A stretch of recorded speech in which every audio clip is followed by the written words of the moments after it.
Hello and welcome to a new episode of the Eastern Lariat podcast, your show for news, notes, reviews, and opinions in the world of Japanese pro wrestling here on cagematch.net. I am your host, STRIGGA. Of course, I am joined by my main man out there in Tennessee, Dylan Fox. He's back here. I am back here. Dylan, we are back to talk about a bunch of pro wrestling that happened in late October and early November. I missed you.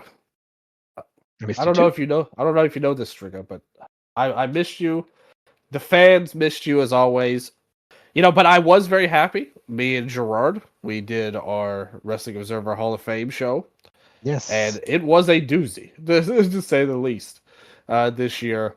And also, that show was well received. I was very happy. I got more comments than the years prior for that, and all very positive, and that was nice.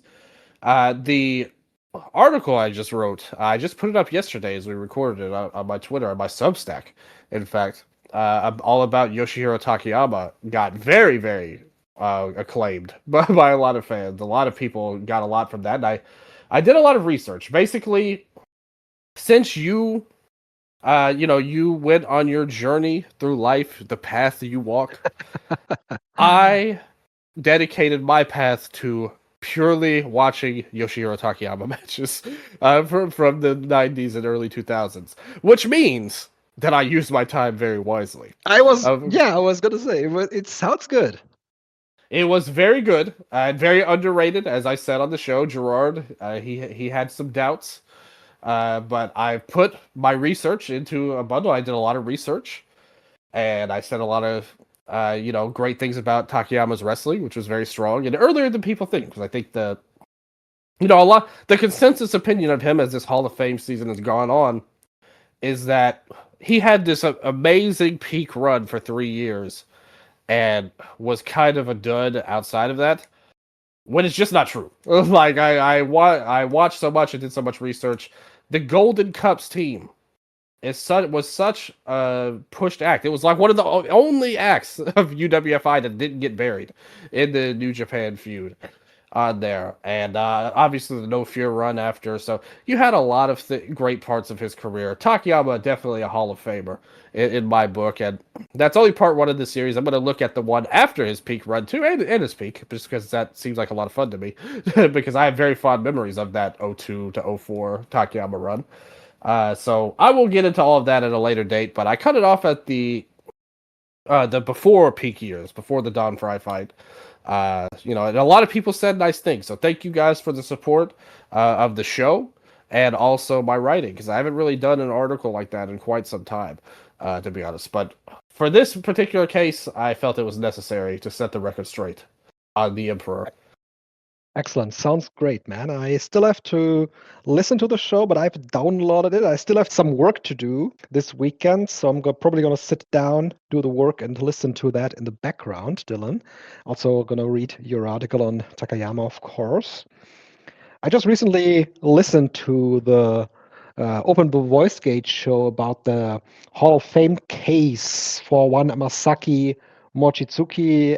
And, he is an Eastern Lariat Hall of Famer. We've talked about him when we did our Best of the Decade show years ago about the 2010s. For us, Dylan Masaki Mochizuki definitely is an Hall of Famer. Yeah, I shouted that show out on the show, too, the Voice Gate show about Mochizuki. And I knew they were going to come through big. And they had a great show on Gran Hamada last year, too, with Cubs fan for the Mexico region they did. True. So lots of cool stuff there. They're doing some great work over there on Voice Gate. Mochizuki, a great wrestler for sure.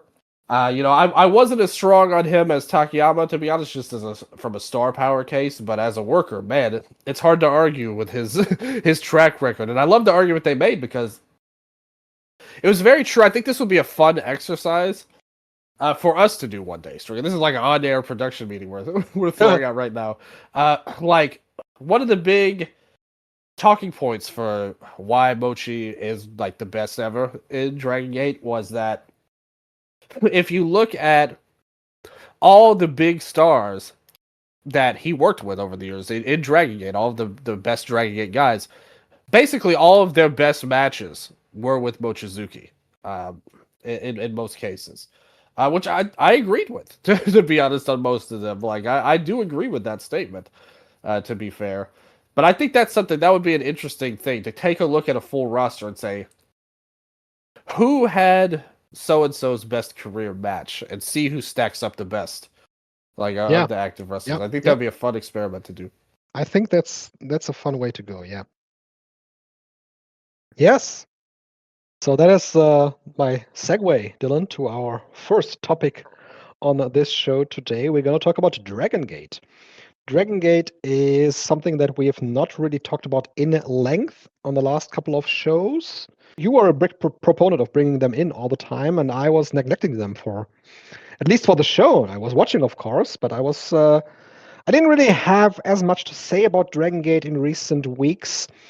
But this time around here, I want to talk about Dragon Gate because they had 3 shows in the last couple of days. They are firing from all cylinders, and it's not only Dragon Gate that have been firing from all cylinders. DDT as well. They had their Ultimate Party at the beginning of the week, and then they bounced back with the Shinkiba show. Naruki Doi also had his Shinjuku Face show that I've not watched yet. There's so much going on in Japan.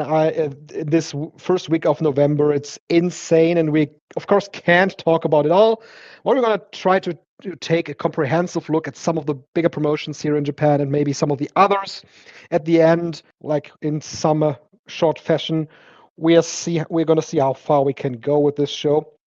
So first of all, Dylan, Dragon Gate. I want to give an overview over the current landscape that we're talking about.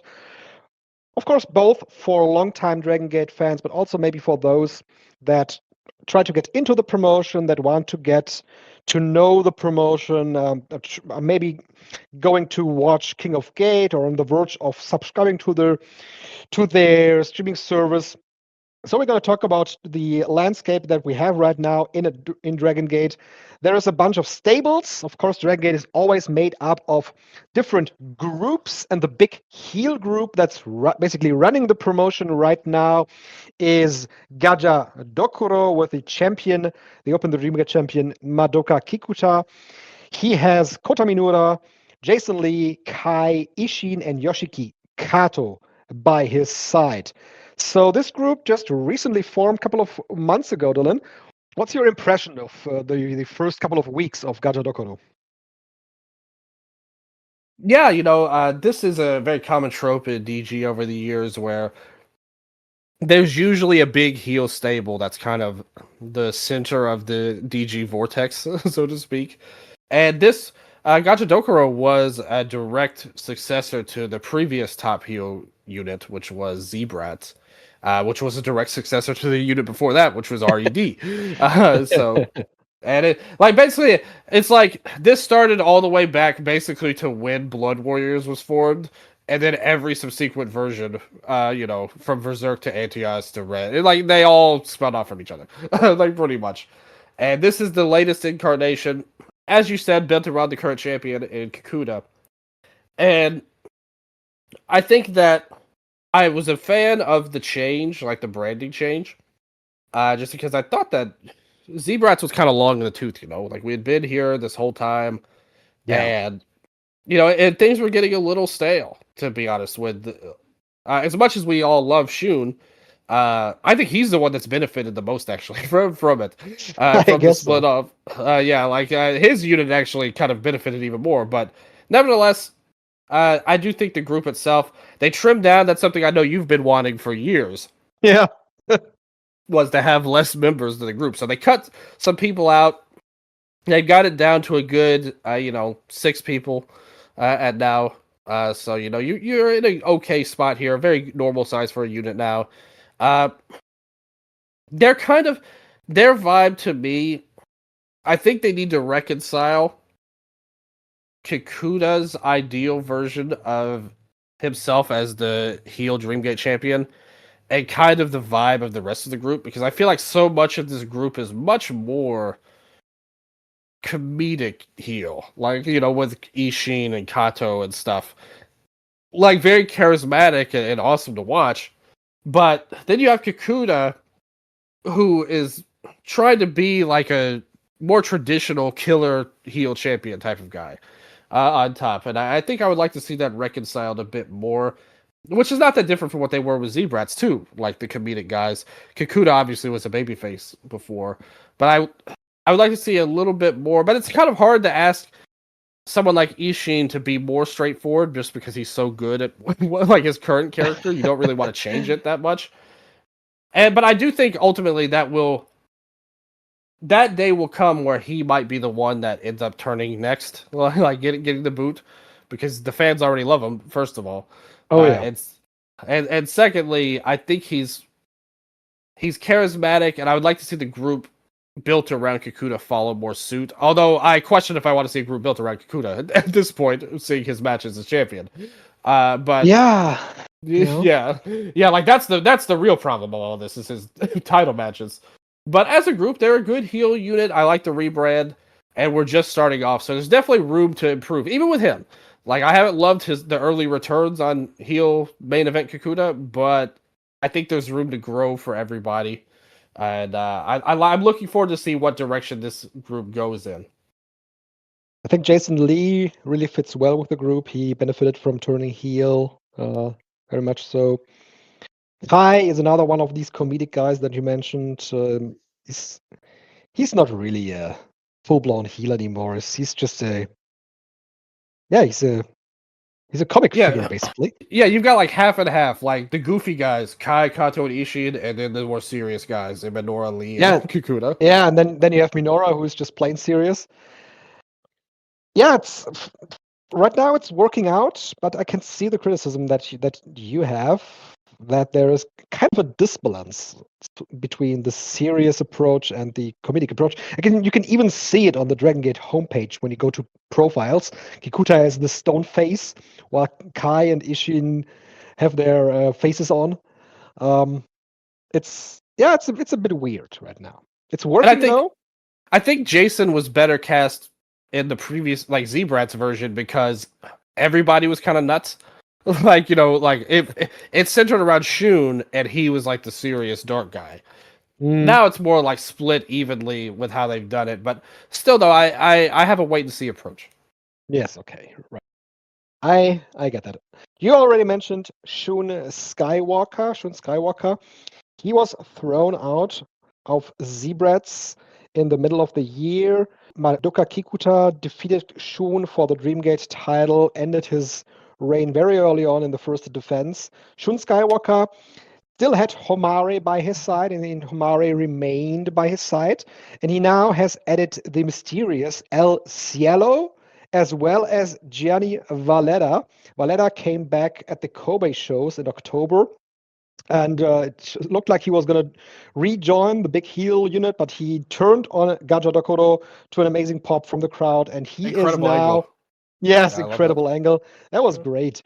He is now with a new group that's called Psy Petra, and they immediately won the Open the Triangle Gate title from the Gaja Dokoro team at Gate of Destiny. And so El Cielo came in, and he also won his debut match, was a battle royal to get an entry to the King of Gate tournament. Turned heads from all sides because he was so spectacular in his wrestling, and we all have a good guess who could be behind this mask. So Psy Petra made an immediate impact in Dragon Gate. Kind of in between the heel and face side, Dylan.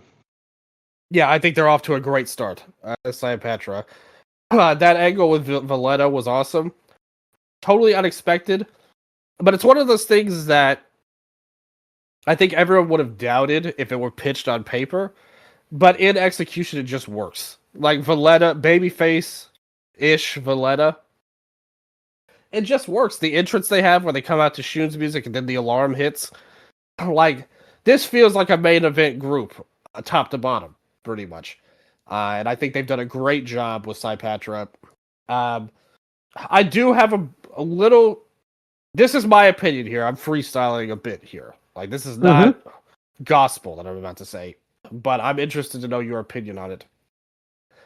I think it would have been, and I guess it depends on what they do. Again, I have a wait and see approach because we've seen a million angles like this, and a lot of times they end up working out, to be fair. I think it would have been better had they just brought him back as himself rather than this mystery LCLO thing. Yeah. Because when he got hurt, he was essentially the most notable star, like of the company. You know, the one that was on the rise. They were putting everything behind him. The blocks were being set for a mega push. And this was during a time where Kikuta was just, like I said, I'm not loving this current reign, but the first reign he had was just death. Like, it was so bad and so uninteresting. And he looked like he was going to be a shot in the arm of the promotion. And then it just ended. You know, it was like when the world needed him most, he disappeared. And I think if he had just come back as Tien Revolution, that would have been a lot. I think he would have gotten more buzz, you know, rather than doing the mystery guy angle. And maybe this will play out sooner rather than later, and he'll just yank the mask off and reveal it was him all along. But I would have preferred him just. I think he would have gotten a huge reaction if he had come out as himself. I guess so. I gotta say, I kind of like the way that they brought him back because everybody basically thinks it's him, and we're all waiting for this moment where this unfolds, where we see him back, and I think they're waiting for the perfect moment, for the right moment to unfold that. And right now, I think the focus is still on Skywalker. It could have taken away focus from Skywalker a bit if they had brought him back as Tien Revolution right away. I'm not completely discarding what you said, but I kind of like the mystery part of it. And we have to see where it goes ultimately. Yes. You know, like I said, I'm giving it time. I just think it's a little missed. Yeah. It started off by everybody thinking that he might unmask right away, but he did not. So apparently the mask gimmick is here to stay for a while. It's also possible they just want they want to give him time to see how he holds up. Yeah. You know, because it was kind of a mystery. He's been gone for a while now. Who's to say he may have lost a step or maybe struggled with injuries again, and they want to get past this early, like dip their toes in the water to make sure it's not, you know, too cold or anything. And maybe he, you know, once he's settled in for a few months and they trust him more, that's when we'll see his return, and I'm sure he'll get a good reaction. But again, we'll have to see. Like, we'll see if I'm proven wrong when that day comes. I feel like he would have gotten a bigger reaction coming back as himself. And, you know, the thing with Shun, I love the group, don't get me wrong. But they've kind of moved away from him as, like, the top guy right now. Guy. Yeah, like, because the truth is he's already had a title shot. Like, against Kikuta. Like, they've already done that. And I think there's more interesting avenues to go for him for this near future. But, you know, it's fine. I don't hate it at all. I think they've done a great job. I just personally would have I think that he would have gotten a bigger pop as himself than the LCLO thing. But again, we'll have to see how it goes ultimately. Like, if it comes in, and realistically, it probably won't matter if there's a big angle that justifies a big reaction anyway.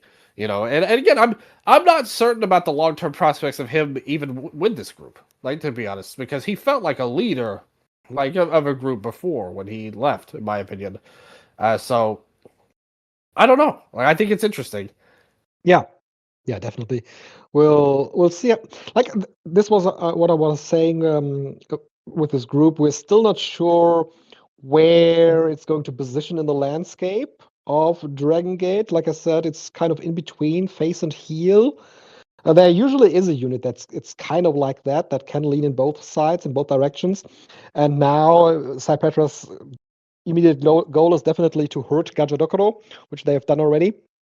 But they've also wrestled against Paradox, for example, or against D-Courage. D-Courage is another group, Dylan, that I'm not sure where they are going right now, because they are three guys and they all have aspirations in two different directions. Ryoya Tanaka just recently wrestled Homare of the Cypetra group in the first round of the King of Gate and defeated him. Homare said that he didn't have any interest in the Brave Gate that Tanaka holds. And at the same time, Yuki Yoshioka of The Courage defeated Kikuta in the first round of King of Gate to kick out the champion out of the tournament. Dragon Daya, on the other side, he was on the losing end of their tag title match at Gate of Destiny. He was getting pinned by Rita in the end to lose the Open the Twin Gate title. And the question with Yuki Yoshioka and Dragon Daya, of course, is where do they stand for Dragon Gate in 2026 with their relationship to New Japan Pro Wrestling? Will they be used more by New Japan Pro Wrestling? Is New Japan Pro Wrestling at some point even trying to get Yoshioka and Daya for themselves, to get them signed with New Japan Pro Wrestling? That is something that I've been thinking about quite a lot recently, with Tanahashi giving the high fly flow to Yuki Yoshioka. Maybe it wasn't all Tanahashi being so selfless to give it away to a guy from a different promotion. Maybe there was something more behind that. So right now, D-Courage is a clear face unit with three guys that have all aspirations, and of course with Tanaka, a guy that could be making it to the main event scene rather quickly. But there's definitely some talk about D-Courage and New Japan Pro Wrestling, Dylan. Yeah, and I think it's logical to think about that. They were just both in the junior tag league, and they were on different teams, of course, when that happened. But nevertheless, I think they're great as workers, including Tanaka. Like all three of them are excellent pro wrestlers, I do have to say. And Yoshioka, man, he's really just... I feel like he's getting back into the gear that we knew back when he was, before his injury, which took a little bit of time with the eye injury he had. It was very drastic, and it's very courageous and inspiring that he's able to come back at all, to be honest, like no matter what he did. But the fact he's getting there as a wrestler and being so great, I think it's awesome. Like, I love watching these guys. I think they have a lot to offer. From a New Japan perspective, well, to be honest, normally I'd say that it would be foolish not to want wrestlers of these caliber. But considering they'd be in the junior division, I have to actively root against that. I'm going to get to that when we talk about New Japan in a little bit. I've got a lot of thoughts on the junior division going into the Dome, considering what they've done on there. But yeah, if they're going to stick these guys in that division, that's an automatic, that doesn't work for me, brother. That type of situation. Like, they've got to stay away from that.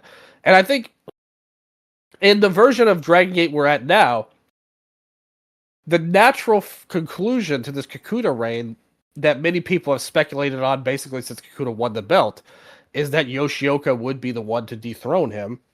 Right. And I think it's very likely that will happen, to be honest, especially considering he just beat him in this tournament. So it definitely makes you think there will be a collision course between these two at some point. And I think it's great. I think he's a great worker. Like, one of the best, feels like a main eventer. Daya is a great worker, but they have never really gotten behind him fully the way they did Yoshioka. And Tanaka is currently, kind of as you said, carving his own path with the Brave Gate. And he's like revitalized this belt. We talked about it for a long time. Was kind of not where we wanted it to be as longtime fans. Again, I think a lot of newer listeners wouldn't know, DG was where both of us in different ways kind of cut our teeth. Like, when in the world of Japanese wrestling, the very first episode we did, you told me El Dorado was your favorite promotion of all time on there. And I was really deep into DG USA. That led to me to watch the the Japanese version, obviously. In 09, 010. That was a while ago now. But we cut our teeth there, and so to see guys like this, and we wanted the Brave Gate to be a little bit better. And I think Tanaka has really succeeded this title reign. They got behind him, and he delivered. So all three of these guys are great, great workers. I think Yoshioka feels like he's destined to win the Dream Gate back from Kikuta. And who knows where that'll leave Dai. I think he's the one that his future is kind of murky at the moment. Mm-hmm. I got to be honest. I was pretty damn surprised they lost those belts. Like I said, I thought that they were going to be long-term type of champions. And I get why they did it. And secondly, I do have to say I'm extremely happy that Jackie Rita won, because that was an Finally. absolutely fantastic match. Yes. By the way, it's free on YouTube, by the way. Yeah, check that out, because like all four of these guys killed it, as you would expect with guys like Kame and Rita. I've been bigging them up as like one of the best teams in the whole world all year, pretty much at this point. And now that they've got this moment where they're the champions, I think they could have a really generational level Twin Gate title reign. So I was super happy, even though I would have been happy if DeCourage won too, because I love them as a team. But I really, really love Rita and Kame as a team. So I was happy, but I was surprised, and it does make me feel like Yoshioka is going to be getting a title shot in the very near future against Kikuta. I guess so. Yes. So you already mentioned Rita and Jackie Kamai. They had an incredible match for the tag team title at the second night of Gate of Destiny. And let me just check that. They did 878 fans for that. Was it a better draw than the actual Kikuta main event? Let me see. Yeah, it was a bit better than the singles title on the first night. The tag title, that tells you a lot about DeCourage and their importance as a tag team and as an act for Dragon Gate, that they managed to outdraw the Dreamgate title match slightly. Rita and Jackie Kamai are, of course, part of the Love and Peace unit. And, of course, others are Benkei, Hio, and Mochitsuki Jr. And ever since they kind of rebranded to Love and Peace, it's been Jackie and Rita who have been making waves as a tag team. And all the others that used to be part of this group before Hio joined, Benkei and Mochitsuki Jr., basically have dropped off of the face of the earth and haven't been doing anything, at least not on the winning side of note. Hio, on the other hand, he just pinned Yamato at the opening day of the King of Gate tournament. They are facing in the first round of the tournament, and him joining led to him being the most focused guy of the group, Dylan. Yeah, this is another rebrand. They were a group called Gold Class before, and they had been around for years too in various incarnations. And a lot happened with Hio's old group, Big Hug, and it all led to this angle they did where they tried to see which group Hio would join between Gold Class and Natural Vibes. Gold Class got him, and then they did this rebranding to Love and Peace. I don't really love the group name like right away. I don't think anybody did, to be honest. Especially since it's so kind of similar to Natural Vibes. I feel like it's two kind of similar seeming, ideals. The guys feels like they are trying to be the successor of Natural Vibes with Natural Vibes still around. Yeah, exactly. And the thing is, all of these guys outside of Hio are great workers. Benkei just had a title match against Kikuta, and I thought that he really brought the best out of him, to be honest. It was a good one. Yeah, and I think Benkei is always one of these guys. You could count on him to have a great match wherever he goes in. And he's a true heavyweight, which is very nice to see. The thing is, Mochi Jr., we love him, But he's been off the face of the earth for quite some time now, even before the rebranding. Like he hasn't done anything. Like this really feels like a completely, you know, lost year kind of for Mochi Jr. This year. Like I don't think he really gained anything, and I hope that they get her back around to it because he's incredibly talented and charismatic, but they just have not found a place for him for some reason. Kame and yeah, it's very weird because you thought that he would have a lot of upside, but I don't know what. Maybe they don't see it. Maybe there's something backstage we don't know about. Yeah, But there is something that I was thinking about. That there could have been something that holds him back that we don't know about. It's a weird situation because everything basically is on plain sight. They must be seeing that. Everybody else is seeing it. yeah, I mean, we've seen it all along since since he debuted, pretty much. But for some reason, they don't give him anything. He's basically been, you know, at or near the bottom of the the company at this point. We're working a lot of openers and second matches, but we know that he has great upside. If they do flip the switch and get behind him, he's going to deliver. We all are pretty sure of that. Hyo, I'm not a big fan of personally, and I think that him joining. I remember at the time, I said I really wish that Vibes would win that match and Hyo would join them because I didn't want him to break up what we had with the 4 and gold class, and then he joined and it kind of broke up what we had in gold class. I thought there was much more life to that than Vibes. Who they're ancient at this point in the DG universe of units, but yeah, they're a really great unit. I'm happy that Jackie Rita got this run because they are next level. In terms of high speed, high flyer type of wrestlers, they're incredible. Like they're the best in the company, in my opinion. Their best choice for the tag team title right now. Yeah, especially like if you're moving Yoshioka up, they're the absolute top pick. I liked what they were doing with the Courage, and I wouldn't have minded if they had won. But this is the team. Like really, like I would rather them strike while the iron's hot. Rita, especially, I think.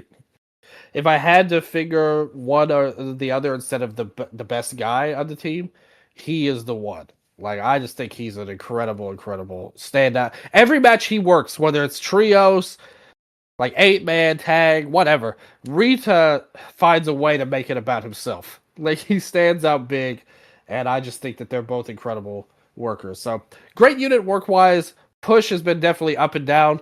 But the future is looking bright for Jackie Rita, at least. And, Ben K does feel like kind of in that, kind of comparable to in Noah, if you're familiar to like a Masa Kitamiya type of guy, like, upper mid-card type of dude. And I do think he has potential to be more than that, but for whatever reason, they've yet to really get behind him there. But one day, if they do, I think he'll deliver too, because I think he's always been one of my favorites, even when he wasn't doing anything. Yes. I've always thought highly of his work, so I'm a big fan of this group. 4 of my favorite workers plus Hyo in the company.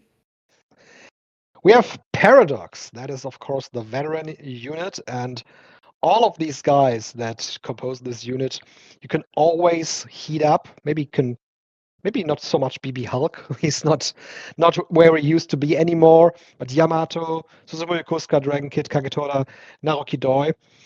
You can always heat those guys up. We just saw it with Yokosuka. He had a title match with Madoka Kikuta, and in all situations when Yokosuka was having his offense, and even when he was being dominated by Kikuta, Yokosuka made it work and got out really good match out of Kikuta. Yamato is always someone who you can heat up right away to get a title match or even a tag title match. Dragon Kid is still incredible at his age. Kagetora, him and Yokosuka recently, didn't they win the tag title from Rico Dragon Pro Wrestling? I think they did. Always a fun tag team. Doi is in and out, usually working the bigger dates for Dragon Gate. He just had an amazing match with Shun Skywalker in the opener of the King of Gate. I want to say I just watched it yesterday and I said it on Twitter. It was a really great student versus master match because Naruki Doi was leading the dojo when Skywalker was training, and Skywalker was changing up all his usual traits in this match to in the end defeat Naruki Doi. It was a real great game of chess. So the Paradox unit, it's the group of veterans that came together because the original Reiwa 5 didn't really come about, and that is something that Madoka Kikuta did as well. He called out the 5 next guys of Dragon Gate, and of those, we basically only have him and Yuki Yoshioka left that are on the verge of main eventing the promotion, Dylan.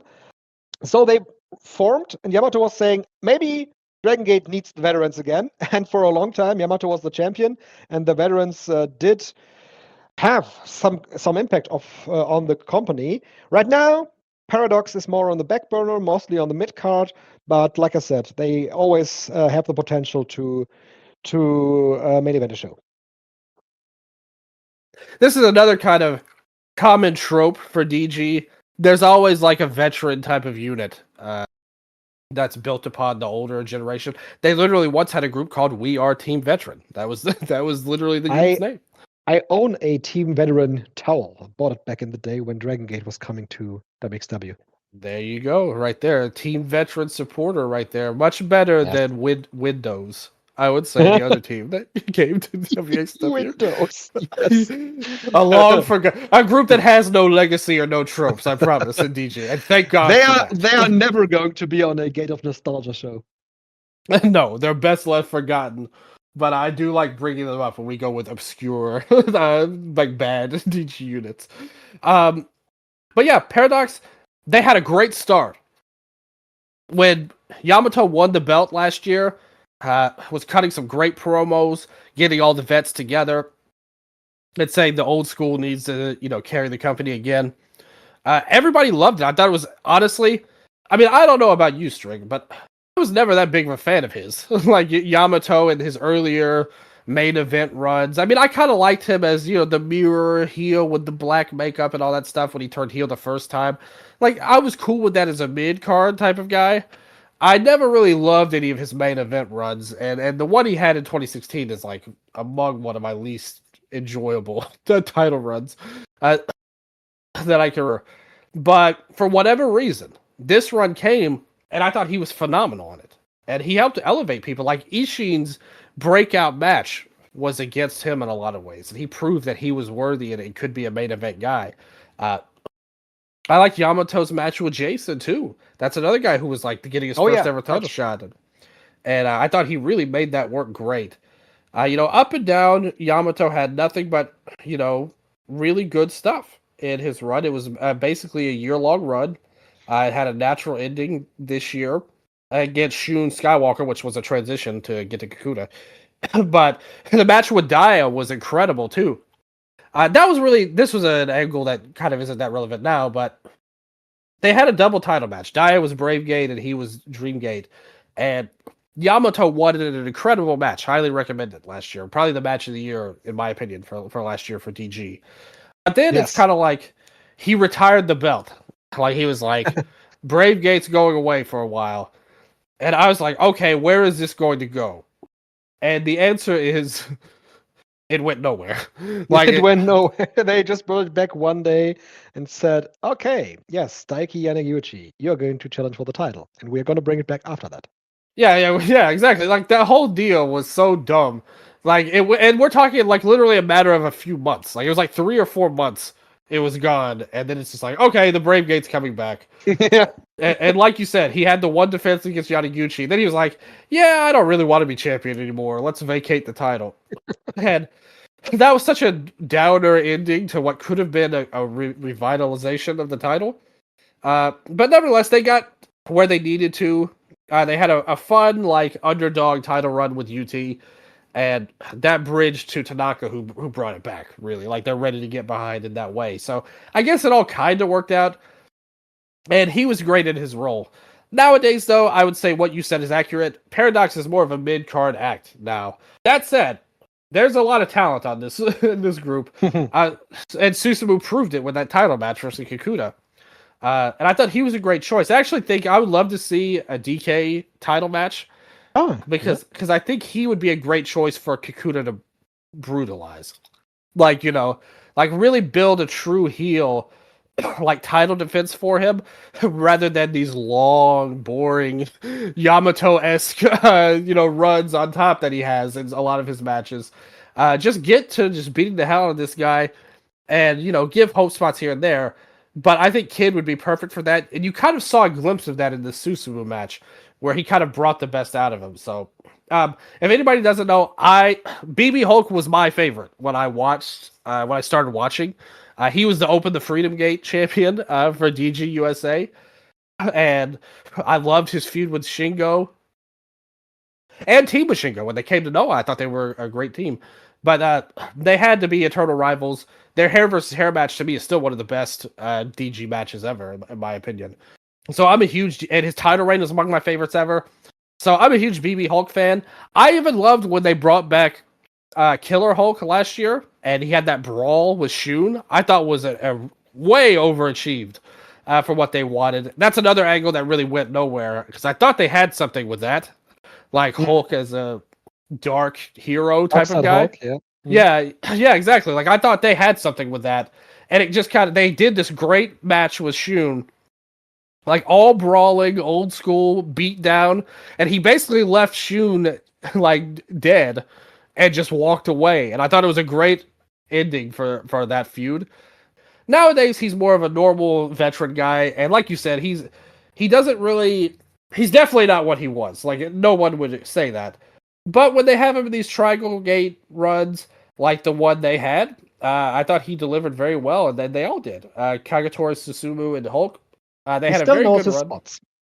Yeah, exactly. Like he might not be where he was, but if you put him in a trio, he could deliver big, or in a short singles. But that's about the best you could say. I'm not advocating for Hulk to get a title shot, I promise.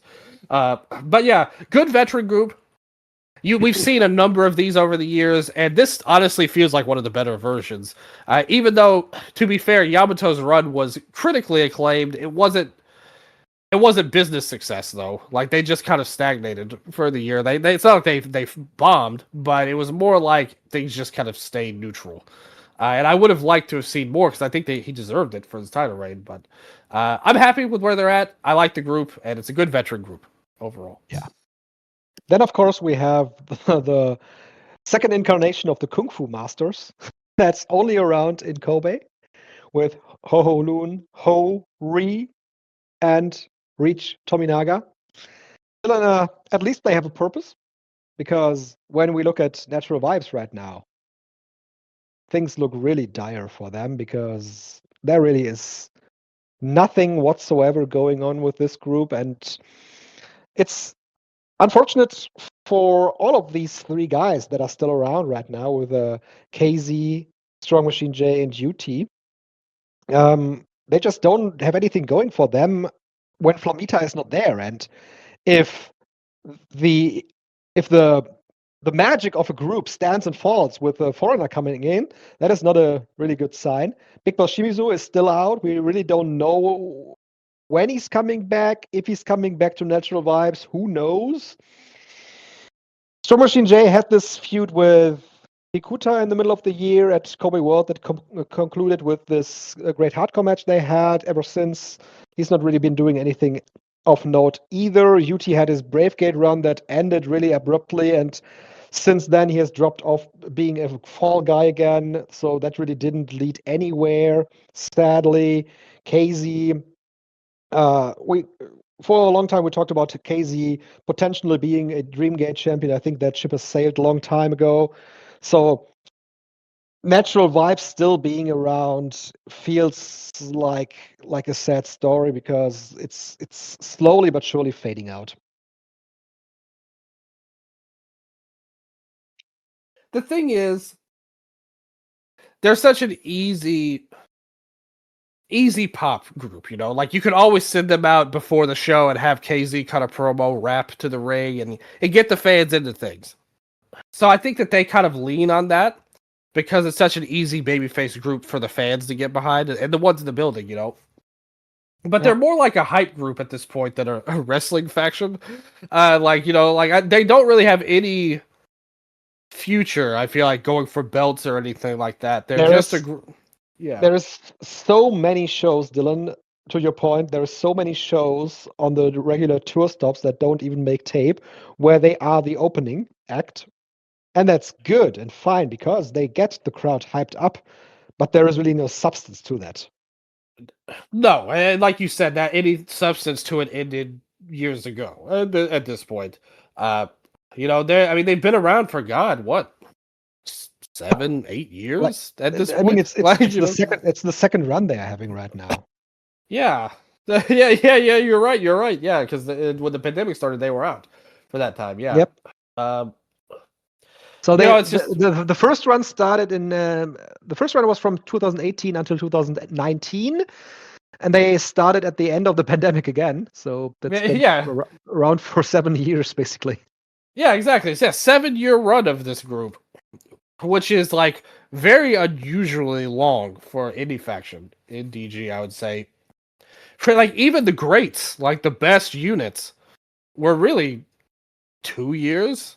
Like Berserk wasn't around but for like 2 or 3 years. You know, Blood Warriors, same deal. Like they weren't around for all of these years, but for somehow, like World 1 is another one that it's not like they lasted forever. I mean, they had some different incarnations with International, but it still was not 7 years worth on there. So, like, this has to be up there as like the longest tenured unit ever in DG. I think so.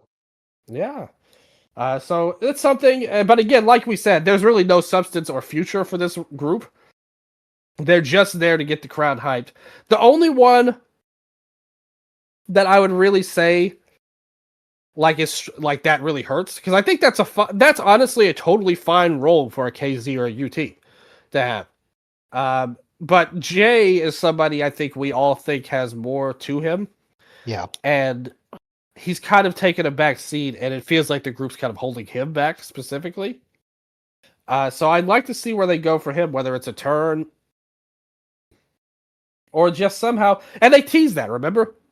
In the cage match last year, they had KZ and Jay was about to tease turning on him, but he actually saved him. Yes. Yeah. It's been, you know, it's been 1.5 years since that, and they never went back to that. No, but I mean, they didn't need to. It ended. Like, he saved him in the cage and decided, okay, I'm back in the vibes. Like, so they had their chance to do something, but then they chose not to. So that makes you wonder what they see going ahead. But I mean, they've got time with him specifically. The rest, I feel like they've reached. Like, this is about where they're going to be, whether it's in vibes or they go to a new group and change their name. This is about where these guys are probably going to be, like opening act, mid-tier type of guys at best. Yeah. They're good though. UT's Bravegate run was very, very good. Yeah, even short, but it was good. Yeah, they're good wrestlers, like all of them. All of them, yes. All right, and that is as much of the groups that we can talk about. There's a bunch of guys that are freelance still, and who would you like to see? We talked about Luis Mante maybe joining D Courage on one of our last shows. Who would you love to see join a unit or change a unit? Move Flamita from Vibes. I do think D Courage needs somebody new to at least have Flamita would be great for D Courage. Flamita could also be a great asset for Cypetra as a Dark Flamita guy. You remember Demonic Flamita from the Ring of Honor days? Yeah, that was kind of like the low point of his career, but like I mean, that worked in Glate too.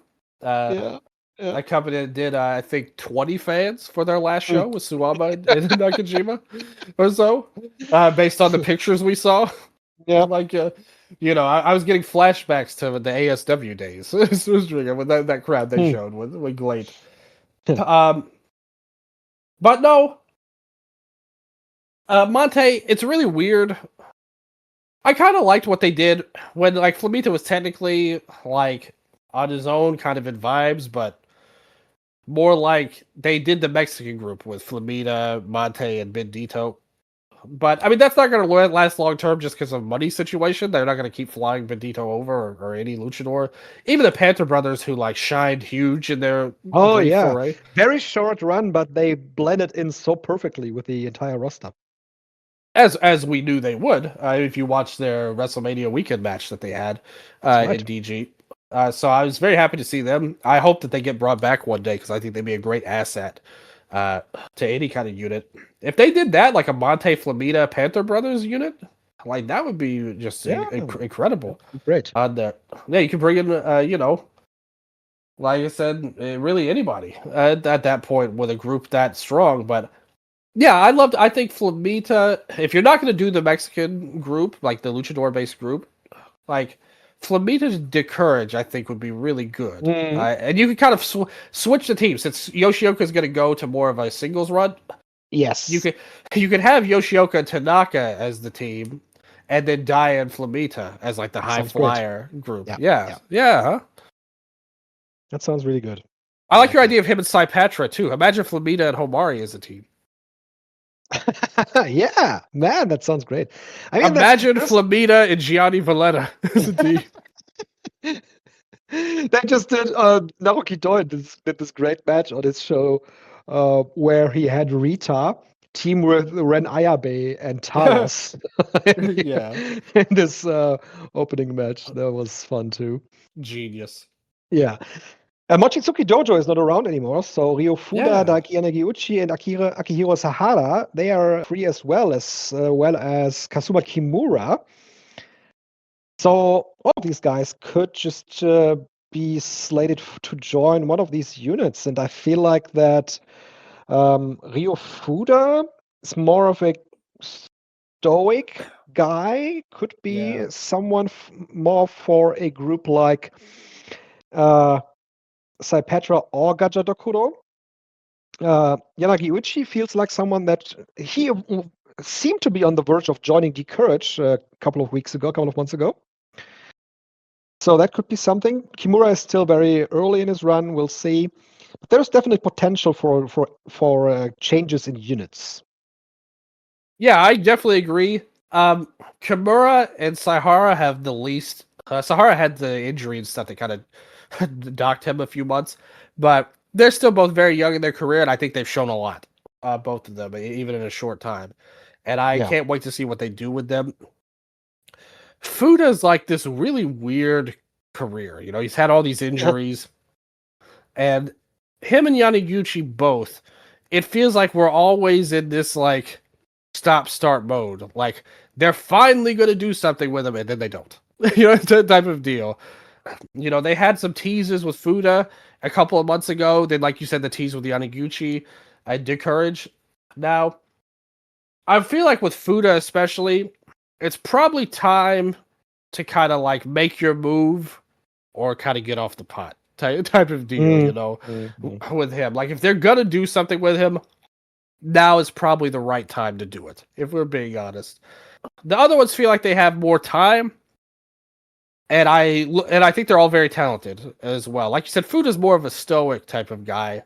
I don't really know where he fits in the current landscape. Maybe they'll try and fit these pieces around a little bit. And I guess it depends on what they're going to do. If they're going to do anything more with All Japan, you mentioned the Doi show on there. Like if they're going to do something with them, Fuda feels like a guy you could bring some guys over, and he might fit better with some of them. Like a Seigo and a Musashi, like type of deal. Like him being a third member of this.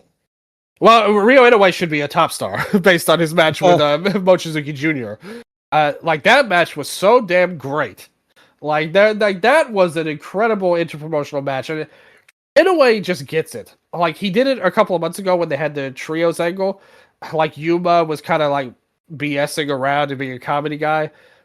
Inoue understands like interpromotional pro wrestling so well, and he brings so much heart to his matches against DRAGONGATE. I mean, he's always great. Like I love him in All Japan too, don't get me wrong. But a guy we mentioned earlier, Mochi Jr., man, that shows you the potential these guys have. The only thing they're missing is a push. Like that's all they need. They have everything it takes otherwise. But yeah, in a way, I'd love to see him more in DG. Like they've got to bring these guys in if they have the heart for it more. Onsai working with Saipatra has been specifically Homari has been kind of a thing they've done a couple of times now, and I think that's great. Like Onsai is like an unofficial like guest member of Saipatra. I think is awesome. Uh, I thought they did great in their match. So yeah, the rookies, there's a bright future in DG. They just got a new guy that came up, and it looks like he's going to be a goofball. To be fair, I was gonna ask you what you thought about Jiro Shinbashi's debut match.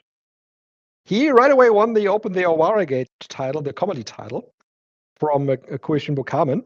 Dylan. Yep. Legendary Japanese comedy wrestler. Yes. Mainly known for his feud with Emerson. But yeah, I mean, I think it's interesting. I think it tells you right away that this guy they don't have a lot of hopes for, like in terms of an in-ring player. So they're like, look, he might have been a guy that was struggling, and I think this guy specifically, as far as I know, has been training for a while now. Like, it's not like he just showed up one day and they just gave him this gimmick. He's been training for a long time and just never debuted. So I think they were probably like, look, you don't have what it takes, bro. But we can find a role for you because you've been dedicated and you're a hard worker. Yeah. And this is what we got. I mean, so far, I really liked the matches that he had. Specifically, the one with the match with Kamen was good. The match with Mochi on the King of Gate show was really, really fun. He handed him over his card, and Mochi was just he lost it. Mochi completely lost it when he was handing over his business card, and Jay on commentary was just saying, I don't think that Mochi has his business card ready. And he did his usual shtick. He's getting on the phone with a client. The client wants to invite him to a dinner. He was sitting on the apron, and Mochi was just running him over with a PK. The crowd was booing. It was a fun time to be had. How would you describe this gimmick? He is a Japanese salesman. Yeah, like the ultimate gimmick. Stereotypical business, the Japanese business guy. His theme song reads the salary man carrying Japan on his back, and he always gets called by clients during his matches and has to arrange like dinner situations or going out with clients during his matches. That's his deal. And Mochi broke his phone, which made him angry, and he had to fight Mochi then. He tore his shirt off and fought Mochi, but then of course lost. That's his gimmick. That is his gimmick. And his profile on the DRAGONGATE site reads for height, weight, blood type, date of birth. It reads, we cannot answer questions regarding personal information about him. So it's a very mysterious gimmick. Is this implying that he's some sort of like, maybe a government worker? Or like maybe some kind of criminal, perhaps? Like who knows? Criminal mastermind? He doesn't want his true identity exposed on here. I really like what I've seen so far of him. Yeah. And yeah, it's fun. It's kind of like and it's something they've been missing since Stalker left. Like he retired, and they don't really have the funny guy that's also been a staple. I mean, going back to even Stalker, Ichikawa, the original Florida brothers, like that is also a part of DG's history. Like, and their heartbeat is having a guy that we can all laugh at and have fun with. So I like it. I like this idea. I like the gimmick. I like how he performs in it.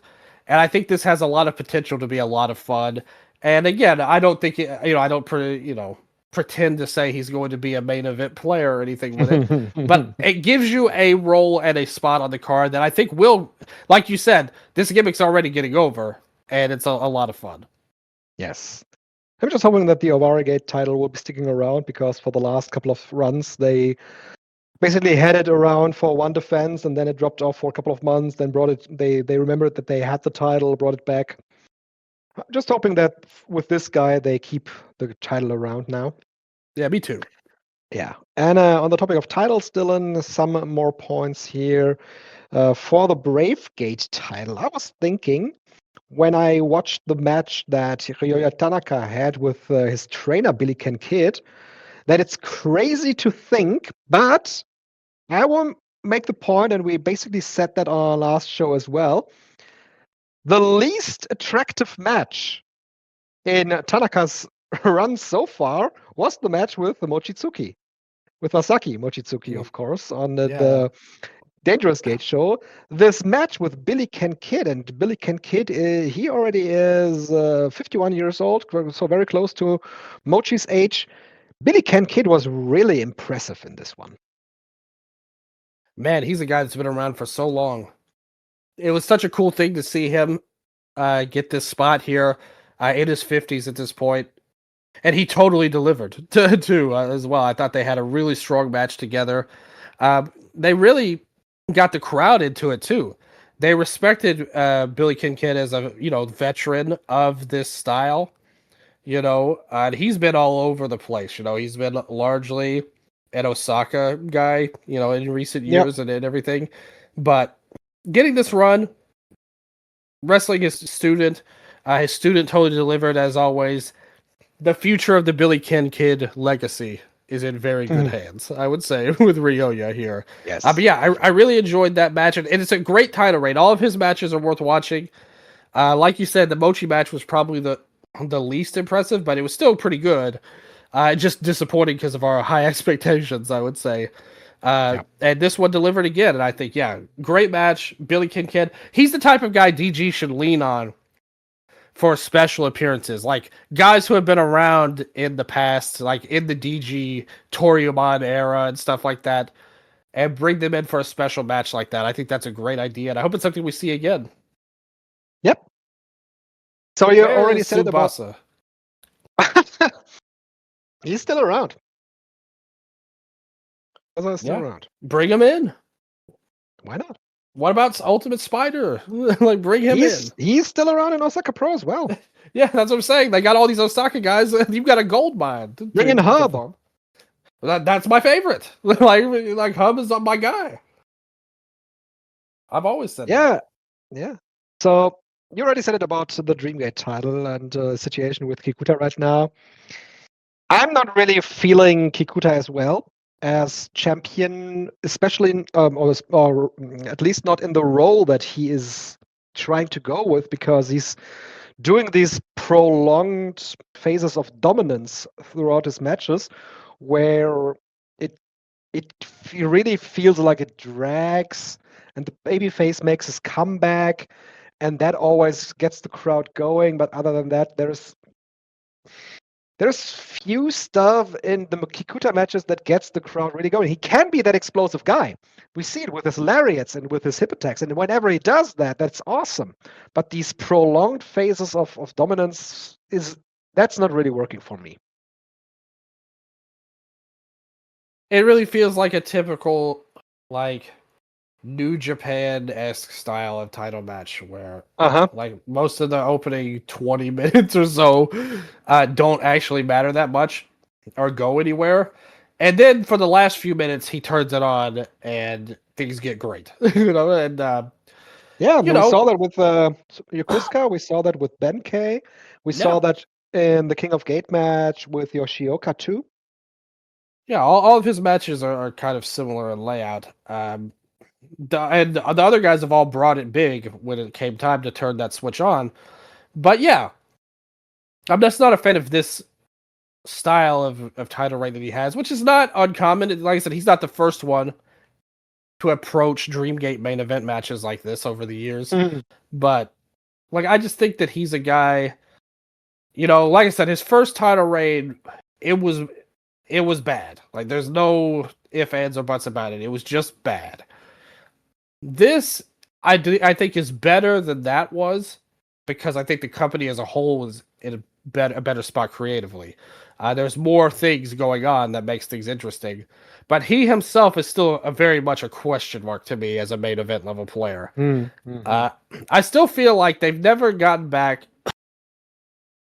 They never got back what they had when Yoshioka was champion before. Like, once he dropped the belt, it feels like they've been scrambling to get that back, and they never have. Even when Shun was the champion. So I'm interested to see if he does ascend back to the title and what that reign would look like. if we would see a reign similar to Yoshioka's first reign, or would he kind of follow in Kikuta's footsteps and try to have these so-called epic matches that I just don't think really work for this. So, yeah, I'm not loving this title reign so far. We've still got a couple of months to go. He can turn it around. Sure. But I gotta be honest, if you're asking my actual gut feelings, I'm kind of doubting him. Like, to be honest. It's a second run now. Yeah. And it's By similar now, to when it's sticking. It's similar to when Minoura gets pushed. Like, I've seen what you bring to the table numerous times at this point, and I just don't think this is it for me personally. But we'll see where it goes. Like I said, he does have the benefit of a new faction built all around him.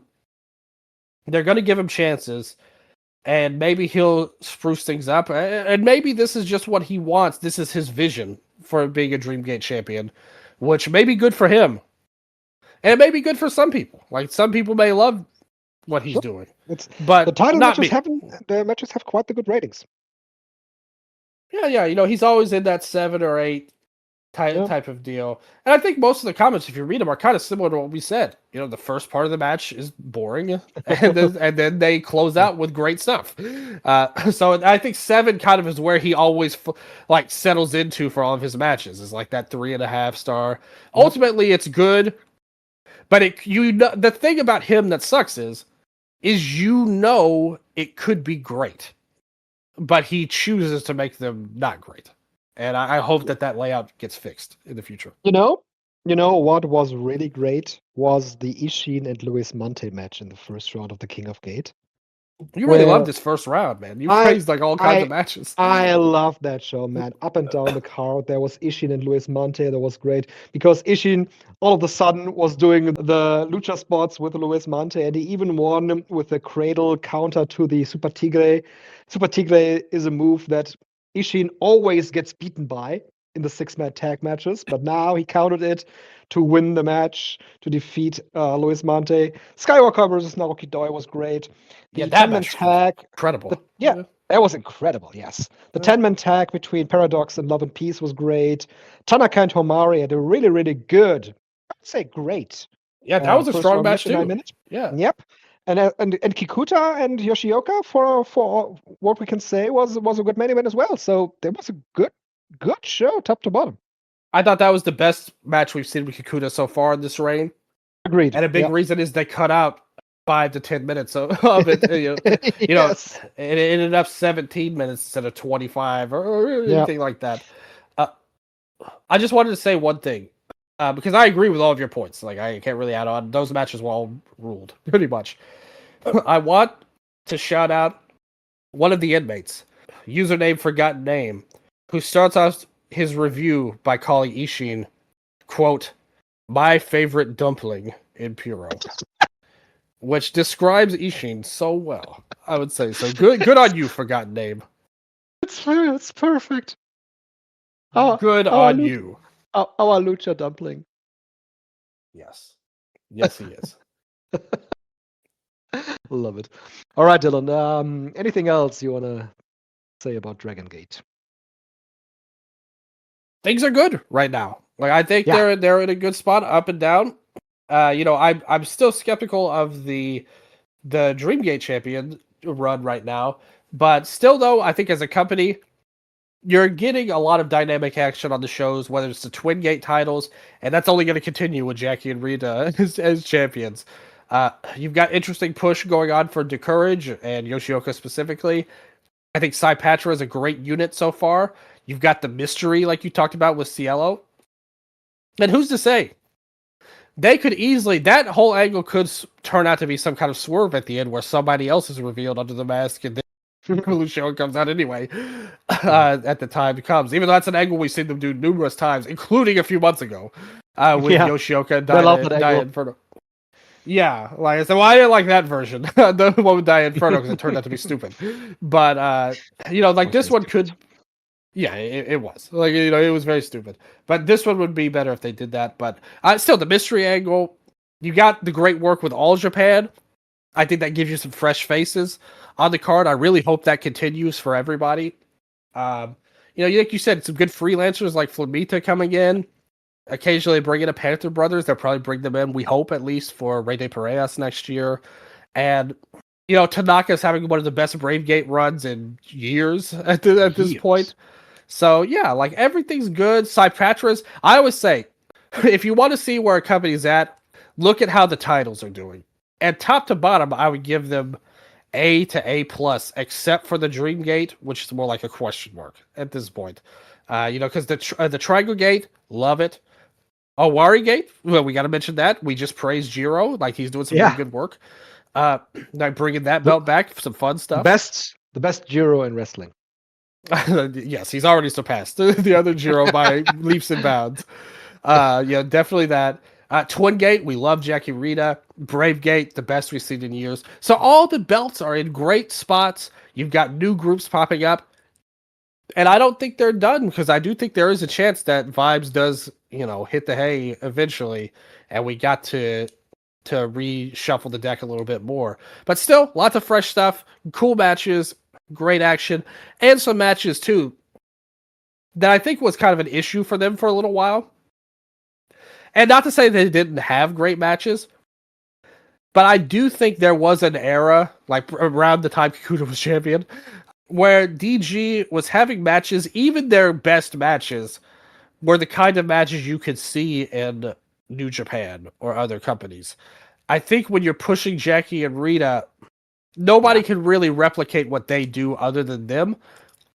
So it kind of gives you the idea of, hey, there are certain matches that you can only see at Dragon Gate, which was one of their calling cards back in the day. So I think they're getting back to a great form right now. I agree with that. Yes. Okay, let us turn our attention then to New Japan Pro Wrestling. We had a link to them already with D-Courage. D-Courage also wrestled on this card that Tanahashi did for his final run in Gifu, for his final show in Gifu, in his home prefecture, where he lost to Yoda in the global heavyweight title match, rating of 7.82. The main event, Dylan, Konosuke Takeshita making his first defense against Hiroki Goto, has a rating of 8.74. Other than that, there is really nothing notable on this show.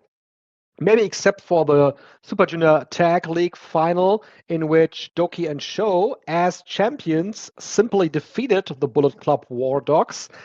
And, well, they haven't lost a single match in the league, did they?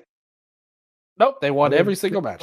They won every single match. So I don't know where the junior tag title is going to be placed at Wrestle Kingdom. If it's going to be placed at all there, we'll see. Since Sho still is the singles champion.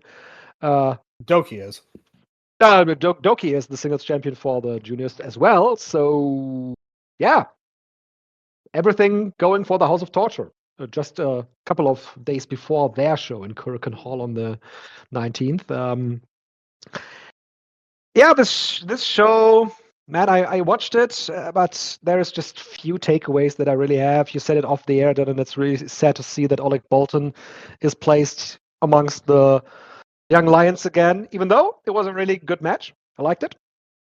But you saw it in the third match of the card. There's just dudes being thrown together with the Dragon Dia and Taguchi as a team, Kushida and Yoshioka as a team, Desperado and Kukai, Tiger Mask and Yamato. Feels like in some cases they're just trying to see what works and just throwing things against the wall and looking what's going to stick.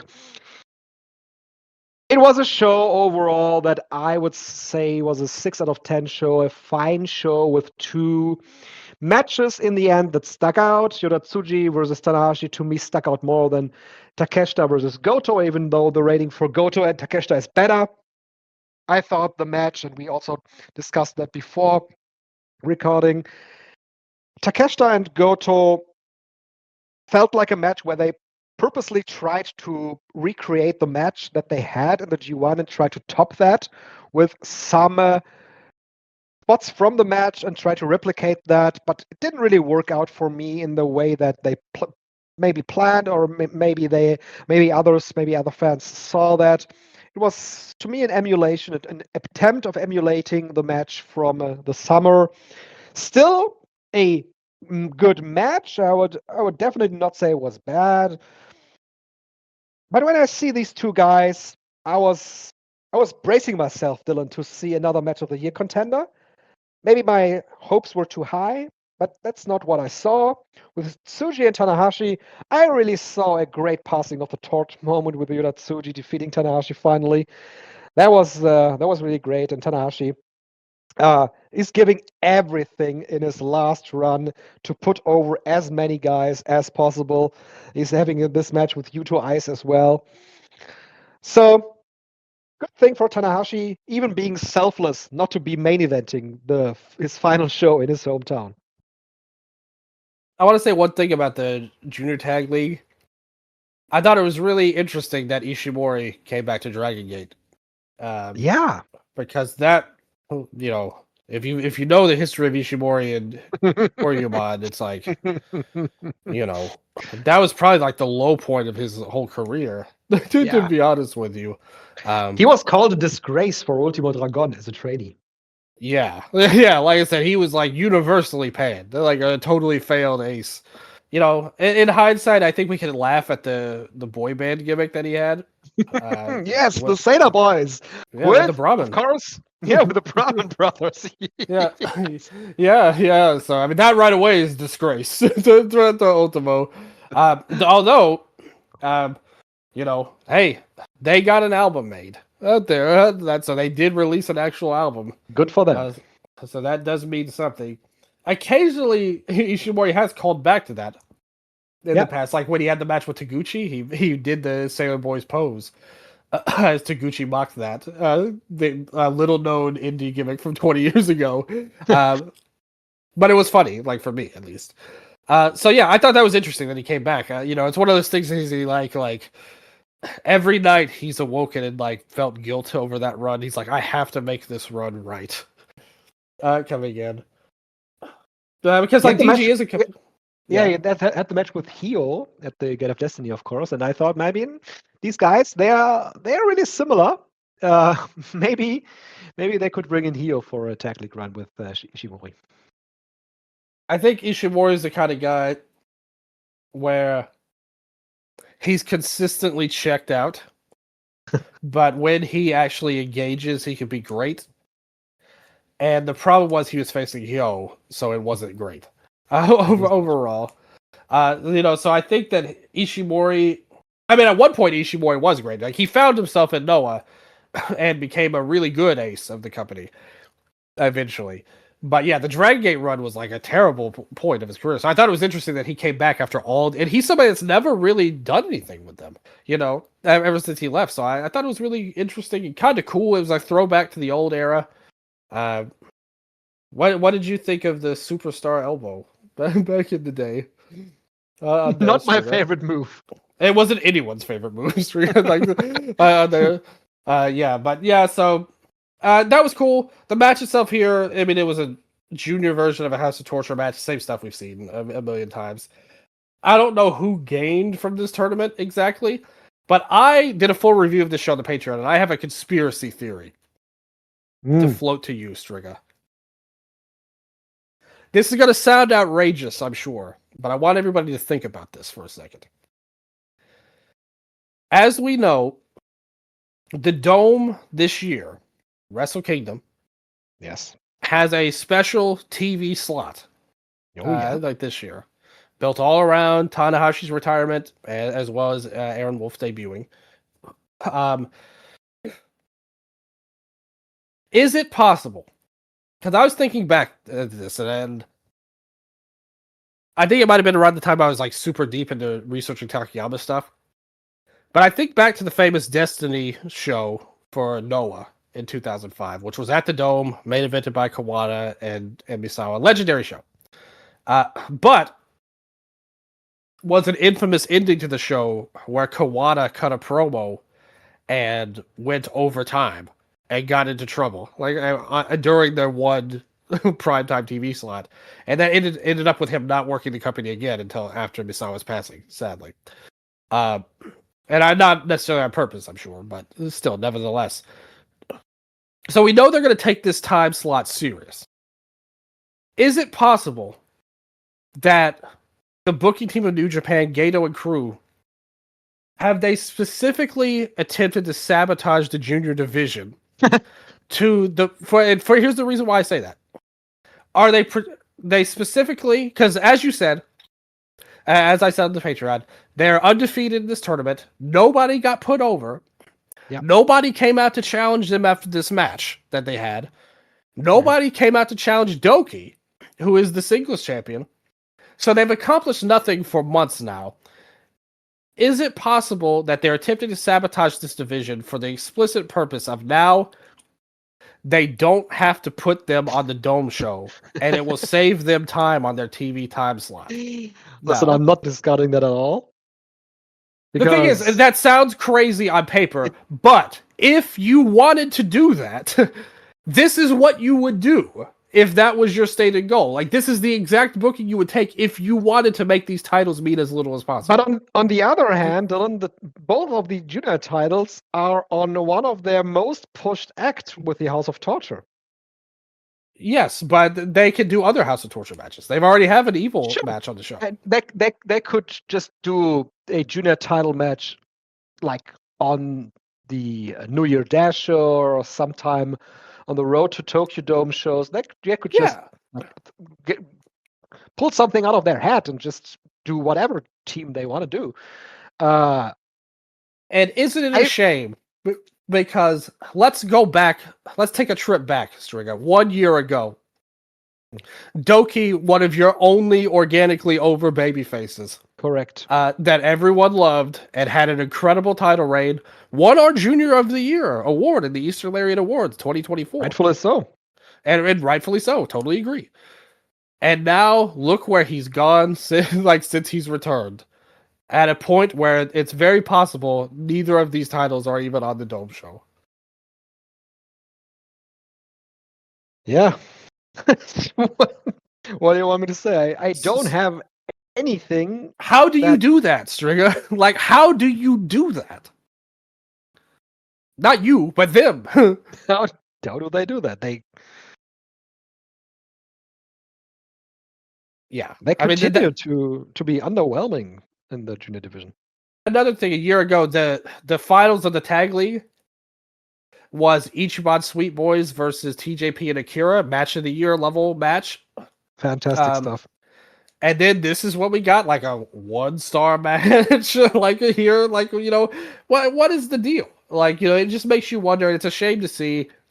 To be fair, the junior title wasn't exactly going crazy like when he won it, or anything, because you had the G1 coming off. They had kind of done all they could do with Doki. They've done all they could do with Despy as the junior champion all these years later. And they realized that too, but considering what he's going to do in the tag league, the heavyweight tag league.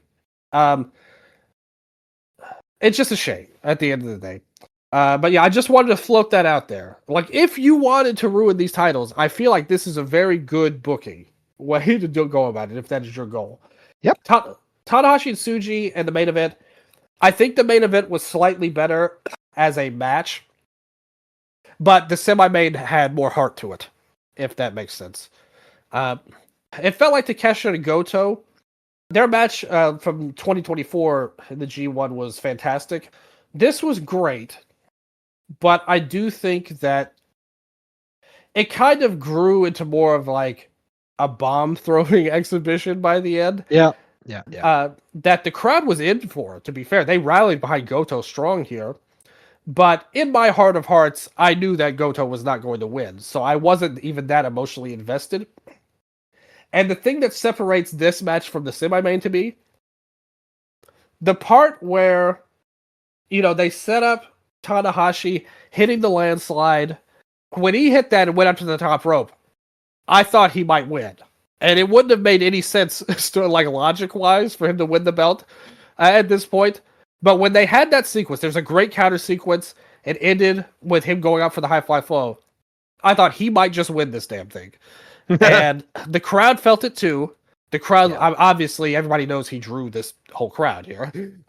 So they were all rallying behind Tanahashi, and they had a great match where you saw back and forth.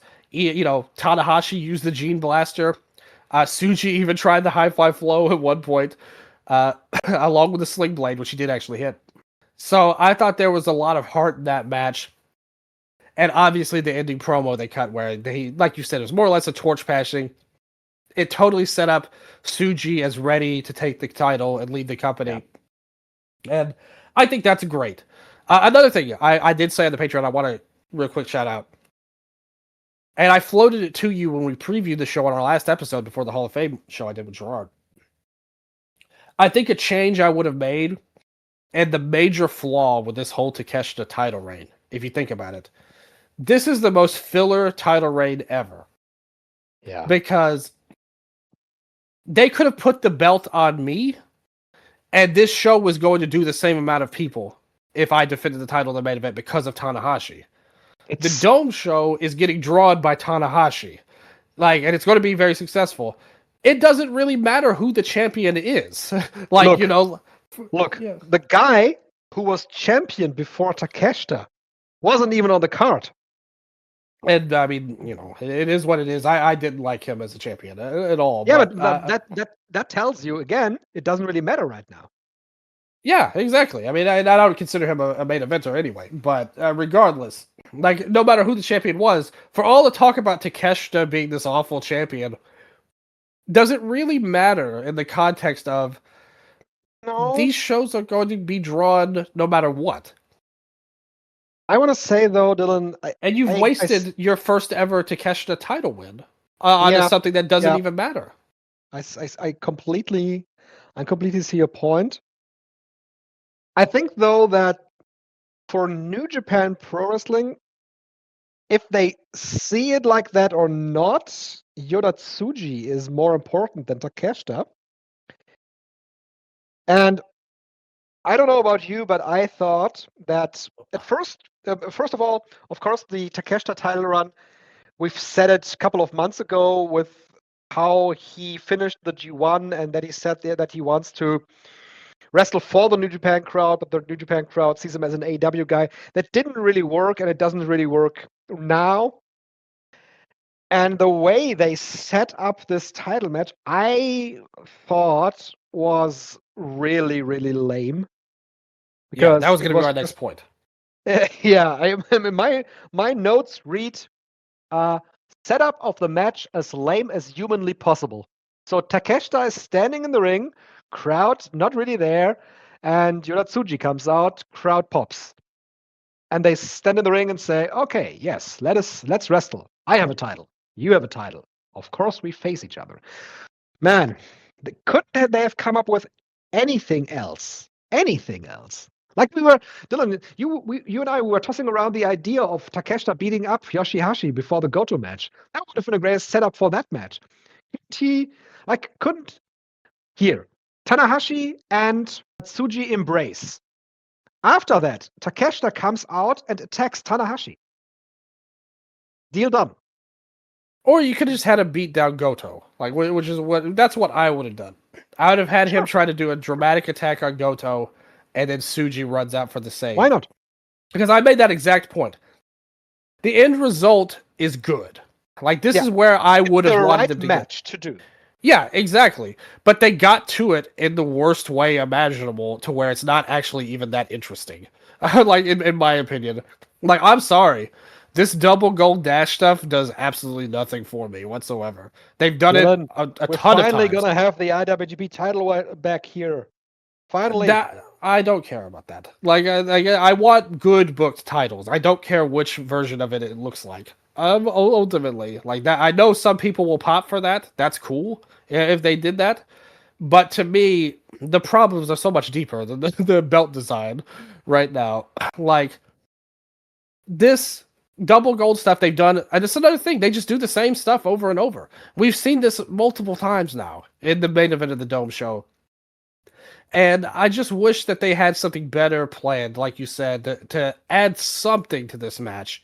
And on top of it, their promo is more like at the press conference was more or less saying, well, you know, one of them was, I don't even remember who said it and who said what, but one of them said something to the effect of, well, we're probably not going to be the main event, but it doesn't matter because I'm going to try my best.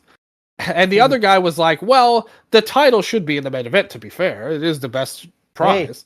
Hey, I have a revolutionary idea, Dylan. Let's do a poll. Yeah, I mean, well, it would be a universal rejection of this match. I would vote for the Tanahashi match, like just like the last time when they they went with the Tanahashi match instead of the freaking world title match between people they didn't care about that much at the time. So I just think that that's such a bad way to do it. If you're gonna do it, stand on business. If you're gonna put these two in the main event, put them in the main event. Say the title goes last. I don't care that it's Tanahashi's retirement show. This is the biggest prize. It's bigger than any retirement. Like the IWGP title is bigger than any singular man. Or say Tanahashi is the biggest legend in this company. There's no way he's not going last on his own retirement show. Stand on business. Don't do this halfway stuff. Where, by the way, at the end of the show, we still don't know who his opponent's going to be. Yes, we were so sure about that. Like I said, if it were me, I would have done it after King of Pro Wrestling. Like I would have just, I want things set in stone. Let us know where we're going, and get out their way out of it. I said on the Patreon and then I reviewed this a few days ago now as we're recording. But even back then, I said this to me screams the fact that he did the landslide in the match, and it got a huge pop, by the way. Yep. Makes me think probably as we're recording at this moment in time, Strigga. They're probably trying to negotiate with WWE to get Nakamura for this match. And the fact that they did their match with, we forgot to mention, Yuto Ice came out and challenged Tanahashi for a singles match. So they're trying desperately to get this Nakamura match in stone. Who knows what kind of obstacles they're having to go over with TKO. And if that does not work, it just so happens this Yuto Ice match is in Okada's hometown. So they have a backup plan, but they didn't want to announce it. Right, like they couldn't announce Nakamura because the deal's probably not done yet. But Okada is their plan B. And I got to be honest, Strigga. With Nakamura, that's an A+ match. We're all going to be hyped for it. And not only that, it also makes sense for Tanahashi's career. Like this is his absolute number one career guy. Like guy most associated with him. If it's Okada in the main event against Tanahashi, that match isn't that interesting to me. I do have to say, and I'll tell you why. They had their last match last year when Okada left. They had their specifically announced, like, final showdown. Uh-huh. Everything in their rivalry has been told as it is. This match will mean nothing in the grand scheme of things to Okada, win or lose. And, like, their story's already been told. Yeah, especially not after the way how Okada left the promotion. He's been a non-factor. He's never been... Actually, of course, he's been mentioned, but it's not like that he has any ties to New Japan Pro Wrestling anymore after he went to AEW. Yeah, everybody knows there was big heat when he left. He's even commented publicly on it. But like I said, I really am surprised at how many people thought that, oh, well, maybe Okada won't be on Tanahashi's retirement show. In my mind, there was a 100% chance that's going to happen. Regardless, even if they get Nakamura, he will be on there in some form. He's not going to let Tanahashi retire and not be on the show. Like, let's think about this for a second. Regardless of whatever heat there may be. I'm not saying that it got better. It seems like it hasn't at all. But for Tanahashi's sake, and like I said, if you think about it, Okada's feud with Tanahashi is a landmark moment for Tanahashi. Like, that is a big part of his career. Like, that's a big rivalry. If you weren't going to get Nakamura, Okada probably is the second best guy. Absolutely. In terms of relevance to Tana's career, but it's just not that interesting because we've already seen that match, like last year, like this exact kind of angle. And I just don't think there's anything left to tell. Like, and even that match wasn't that great. I was just going to say, and we know how far they can go, practically. I mean, they could do a little more, I guess, for the circumstance of the Tokyo Dome. but they are never going to go back to the way that the match used to be 10 years ago. And of course, Tanahashi and Nakamura wouldn't do that either. But with that, you'd have the curiosity factor. And of course, with two guys of that massive charisma, they could always do some smoke and mirrors stuff. Yeah, that match would be more interesting. How cursed is Tanahashi? Like Yeah. his two career rivals, the two laziest wrestlers like that you could have right now. Like, you know, like never care about anything they're doing. Like in years now at this point. And that's who Tanahashi has to choose from. So yeah, like I said, my gut says that they'll come to some kind of compromise with WWE, and Nakamura will send in a video or something like that. And yeah, and Okada will be the if Nakamura falls through, if Okada falls through, Dylan, there's still one guy left who could still jump in. It's Keiji Muto, of course. Yeah, I joked about that on when they did that, because he was there at the show they did with him and Kaito team at Noah. Yeah, they made it about Muto at the end.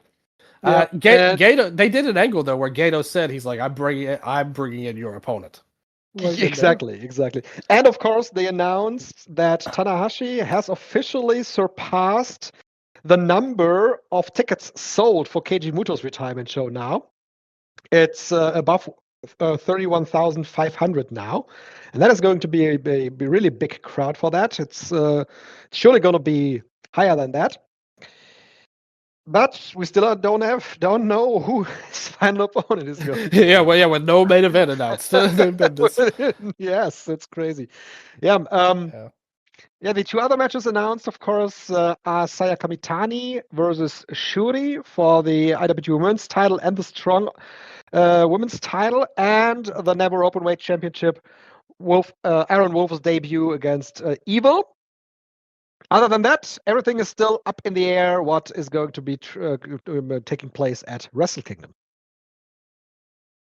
I still speculate on the show being shorter than past years. I mean, it'd still be long, don't get me wrong. But I do think they're going to be more conservative with some of their undercard matches.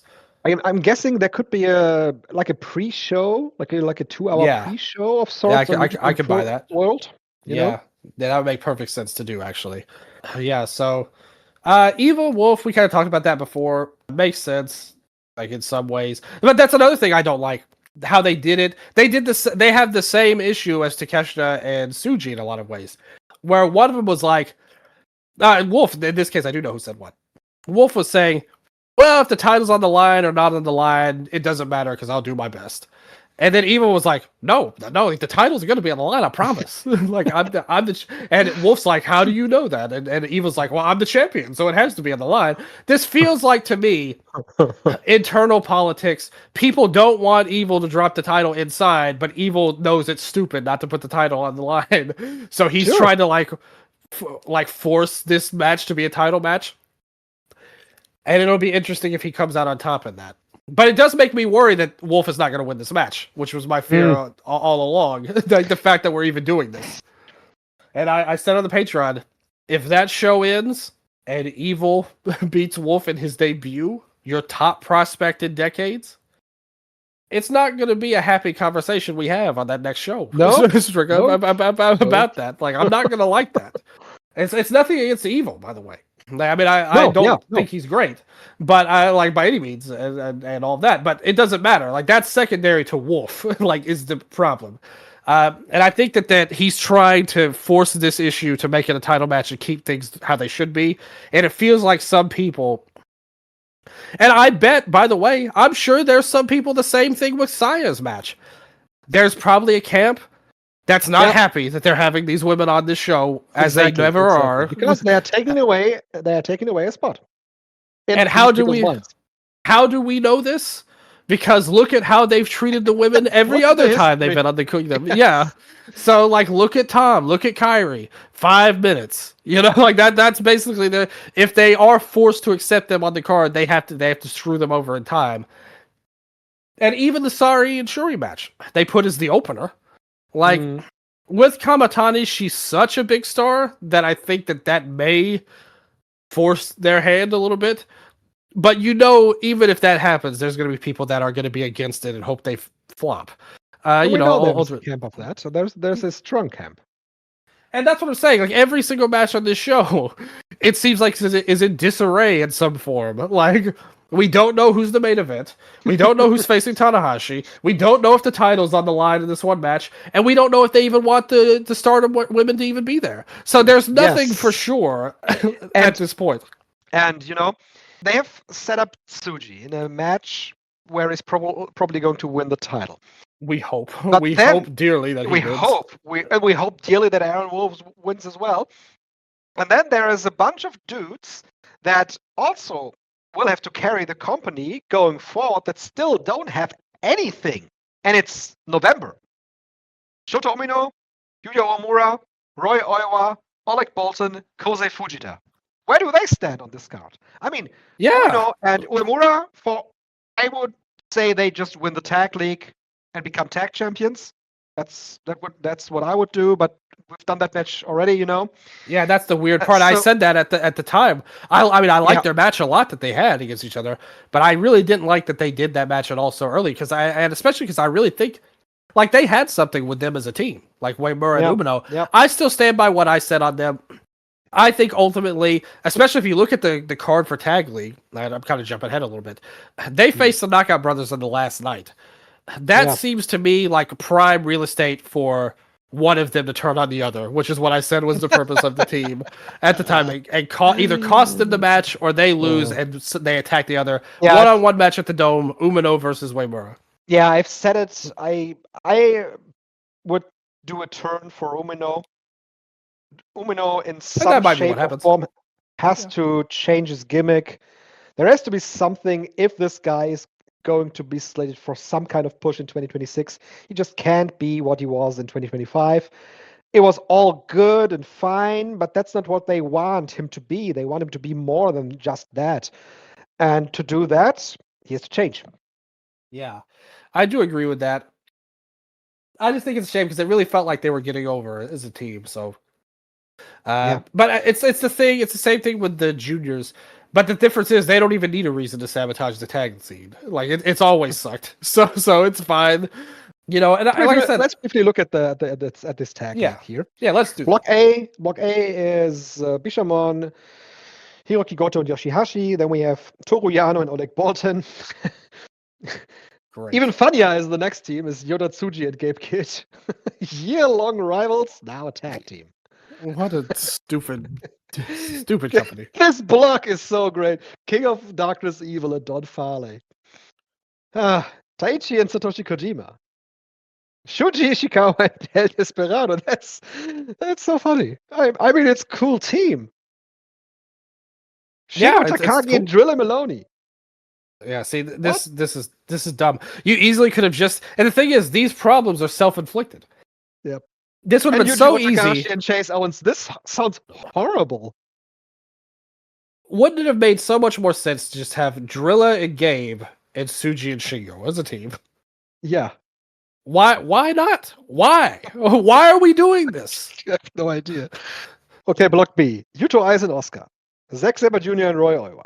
Lance Archer and Alex Zane, of course. Monster sauce. Yeah. Hiroshi Tanahashi and El Fantasmo. Shota Umino and Yuya Omura. David Finlay and Hiromu Takahashi. Great Khan and Callum Newman and Renarita and Sonata. Well, what an upgrade I don't see myself watching this tag league. What an upgrade for Hiromu going from Gato to Finlay. What is going on here? Like in this tournament? What is even going? Not only in this tournament, the tournament before it was awful.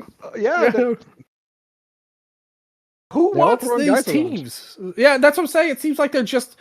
It seems like so much that they literally do not care at all, and they're literally just pulling names out of a hat at this point. Like they could have had so many more interesting teams. And think about this, Strig. What has Alex Zane been doing these last 5 years or so since he was here last? He was in a proving ground match on Ring of Honor just recently.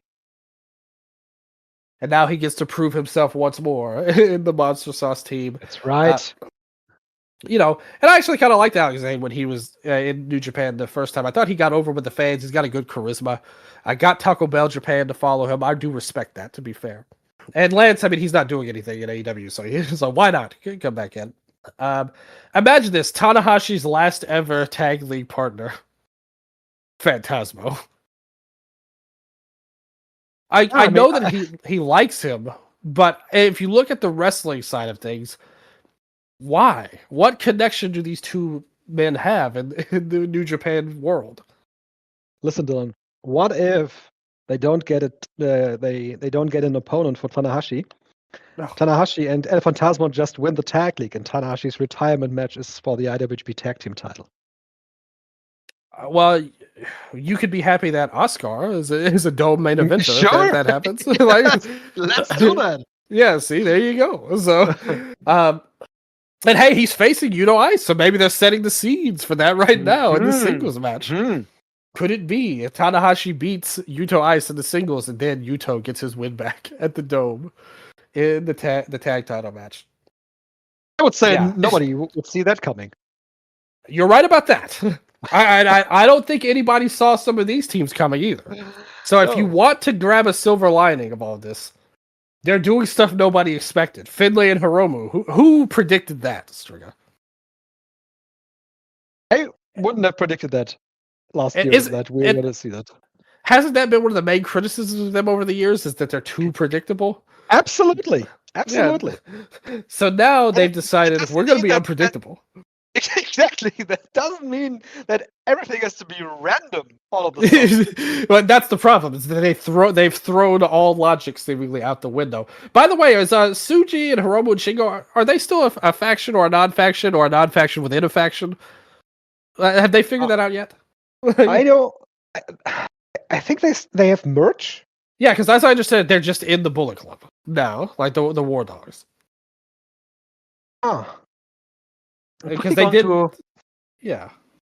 Take a look at the Japanese Wikipedia page for New Japan Pro Wrestling and find out. Okay, let's see what Japanese Wikipedia says. Disappointed for Bolton for sure. I get that Yano has amateur credentials, I suppose, and that makes them feel like this works. But you just had so many more high hopes, especially if you're going to integrate the juniors more. They could have found somebody. They should have brought one of the Dragon Gate guys over. Imagine if it was Ben K and Oleg Bolton here. A guy that they wouldn't mind losing. Yeah, and would fit in with what they wanted. It would be a way better team. So... no clear answers even from Wikipedia. It still lists them as independent, and the Bullet Club War Dogs are still the War Dogs. At least. Well, then why are they teaming with the War Dogs? I don't know, man. Like every single player is teaming with the War Dogs, and in the junior tournament too. So yeah, they're. They did a whole angle where they united. Kind of a united non-faction. That's what I'm saying. None of this. All of this sucks. And I will say one good thing. Although it's bad in this case because the tournament looks so bad on paper, they have integrated the semifinals into this, at least. Okay. So which two teams from each block will make it? Okay. If Shota Umino doesn't turn on Yuya Uemura, I'm calling that Umino and Uemura make it. Okay. Would be weird if Oscar and Yuto wouldn't make the semifinals, right? Yeah, they would have to knock out Brothers to advance. Or they could just have a draw and they both advance, which would be funny. Maybe. Who knows? There's no other really good team to like. Those are the best teams. Suji and Gabe. What do I know? They're an A block, yeah. They're an A block, yeah. They will advance. And Goto and Yoshihashi for the hell of it. Yeah, I think they're like a lock to advance. And the second team from Block B, if it's not Yuto and Oscar, I'm saying Tanahashi and Phantasmo. That would be good. I think I would. That's the thing. I kind of said it on the Patreon. I think a big issue with Takeshita's reign in general Much like everything else they do, apparently, revolving around this Dome show.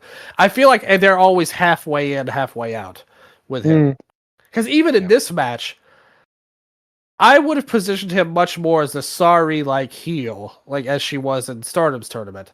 And if I could have gone back to change things, I would have had Tanahashi advance to the finals of the G1 against Takeshita. And Takeshita would have destroyed him. And like that would have been a tragic end to Tanahashi's dream run. Because with Evil, not only did it not draw, as I expected, the waters were muddied because they were against Takeshita, but like only halfway. Again, like there was halfway chance for Evil, halfway for Takeshita, maybe 60-40 for Evil even. With Tanahashi, it would have been a 100% fan support behind the hero of New Japan. And Takeshita could have put him down. I would have had him be a complete heel, talk mad trash on New Japan and say how none of these young guys are worth anything. And you could have built a months-long program to Tsuji finally being the last one to step up to him at the Dome and defend the Lion Mark's honor. And instead, they've just kind of had this ho-hum reign where nothing actually matters on that end. So if Tanahashi makes the finals of this tag league, that at least adds some importance to the tag league. Although, again, in the kayfabe world, what would happen if they won this tag league? And they already announced, an Okada or a Nakamura singles match at the Dome. What would happen then? Nothing. Like, remember last year, Naito just like last year. Yeah, just faced each other in the Tokyo Dome. Although they did eventually get a tag title shot, and that would be that would be impossible for Tanahashi if he's retiring. By the way, I'm back a week later for this tag title shot. For the new beginning. Yeah, tag title shot. Unfinished business, guys. I'll go with. Here's how I would do it. Have Umino and Uemura advance, like you said. Have Bishamon advance. I would have an A block. Well, I would have Ishikawa and Desperado advance, but I don't think that's going to happen overall. So we'll say Tsuji and Kid advance, like you said. Two biggest stars. Second team would be Zack and Oiwa, and I would have the semifinal match be Bishamon versus them, and Goto and Zack end up in a brawl at the end of that to set up a singles match on the Dome. I like that. I mean, that could work out. Yeah, and then whoever wins, like, it doesn't matter, Bishamon or the TMDK team. Whoever wins loses in the finals to put over the winner. And then we have Zack and Goto one final match, because in 2024, they had a match where Goto won, a match where Zack won, and a match where they drew in America, all for the title. So they have that, like, final decisive match at the Dome. And I think that would be a legit Dome match that you could have on the card. And then the tag team, if it were up to me, I would have Umino and Uemura win. But because they've already done the match, I feel like they're going to turn Umino, like you said. And that would mean they have to find some way to get to, one of these other teams to win.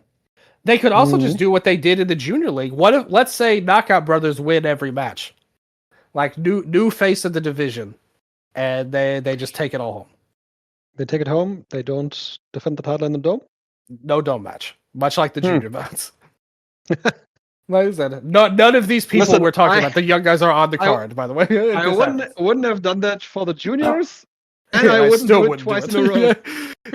Okay, I agree, but I do think they're gonna have to play an interesting balance with the Knockout Brothers, because they have to be heavily protected, but they do need to lose, like at some point, in all honesty. So it's gonna be interesting. At the end of the day, maybe Finley and Hiromu could win the tag league too, like that, because they're another one. Like Finley being off the Dome would be a damn shame. Like if he didn't even get a spot on that card, and that's what I feel like this league is really about, and that's why all of these teams are so stupid. They're just trying to shoehorn guys in, and that team does stand out to me as one. Well, we want these guys on the card, but we have no actual spot for them. So let's just throw them in a team. A type of situation. Could be interesting. But we won't watch this tournament. We'll talk about it after it ends if they do something interesting with it. Absolutely. I refuse to commit to reviewing this show, like with these stupid teams. Good for you, Dylan. You finally taking Still a up to stand. yourself. Yeah. Yes. Tanahashi, being an absolute legend, just recently wrestled in the main event of a Freedom show, teaming with Jun Kasai, defeating Toru Sugiura and Tomoya Hirata, who, according to Takashi Sasaki of Freedoms, were big fans of Tanahashi growing up and became wrestlers because of Tanahashi. And so Takashi Sasaki wanted to get that match done to have Hirata and Sugiura face Hiroshi Tanahashi at least one time. So they got that match done. They drew a nice house for Freedoms, and Tanahashi won the match with a, what was it called? Let me see. With the high fly Pearl Harbor from Tanahashi against Sugiura. Yep. Okay. Legendary match. I did nominate because we talked about who. It seemed like nobody was coming up to be on the Hall of Fame. Like it felt like there were not any good candidates coming down the pipeline. I did nominate Kasai as a nominee for that. I think he's somebody should be looked at. I see. Yes. Yes. Okay, man.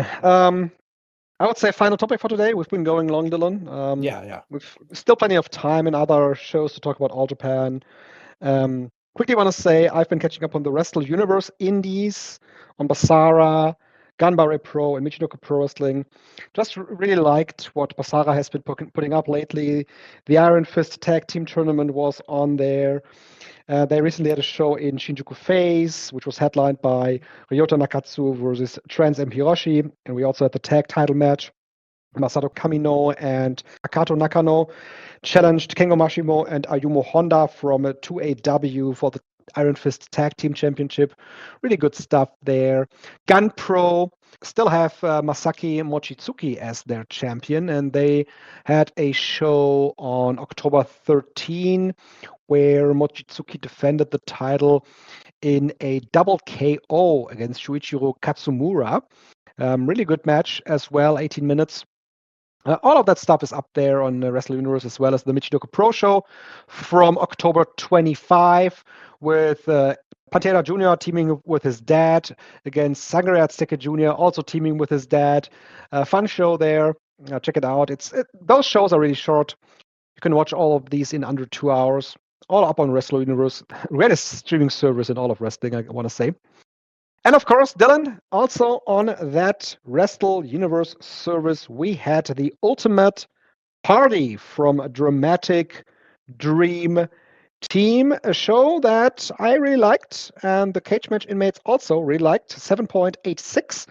And on top, we have 3 matches that are similarly highly rated, with the main event of Yuki Ueno defeating Minoru Suzuki for the for defending his POD title against Minoru Suzuki's Universal title. So he's a double champion now. Yuki Ueno back on top of DDT. 8.44. Kaisei Takechi and Konosuke Takeshita defeated Katsusada Iguchi and Takeshi Masada. 8.5 right now. And Zack Sabre Jr. went over Chris Brooks with 8.52 as a rating. Which of these 3 did you like the most? Definitely the tag match. I thought was the best match on the show, to be honest. The sequences with Higuchi and Takeshita were just incredible, I thought. Yeah. The crowd was so into that. Yeah. And Takeshi really fit in his own way here. He continues to be great and used greatly as well. Like they put him in position to succeed, which has helped him a lot. He's done a great job on his own. And it was a big step up from Masada here because I thought he showed a lot of great fire. It really showed you okay, we've got the kind of stars of the past and the next generation of guys here. And Takeshi's the superstar in and of himself already. So it worked in every way. I thought the wrestling was tight. Everything was exciting, which I think was a problem with the singles matches. There was way too much downtime, I thought, in both of the singles matches, in my opinion. But this one was more or less the pace was kept in a perfect way. So that was great. Zach and Brooks, they had kind of they mixed weirdness with technical wrestling, kind of. It was kind of a perfect match for a DDT show, because they went their way with their technical wrestling, but also did the comedic elements, where it was Zack Sabre was about to win the match. He in the end he won it nonetheless, which was kind of stupid. But they went out of their way to say that Chris Brooks and the ref bonded over the last couple of weeks and months, for all we know, and that he didn't want to count the fall for Zack Sabre Jr.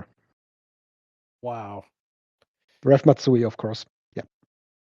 Yeah, so it's like a little bit, but the thing is, they could have accomplished everything they did in half the time. I feel like That's it just right. kind of kept going on, and that was my problem with the main event too.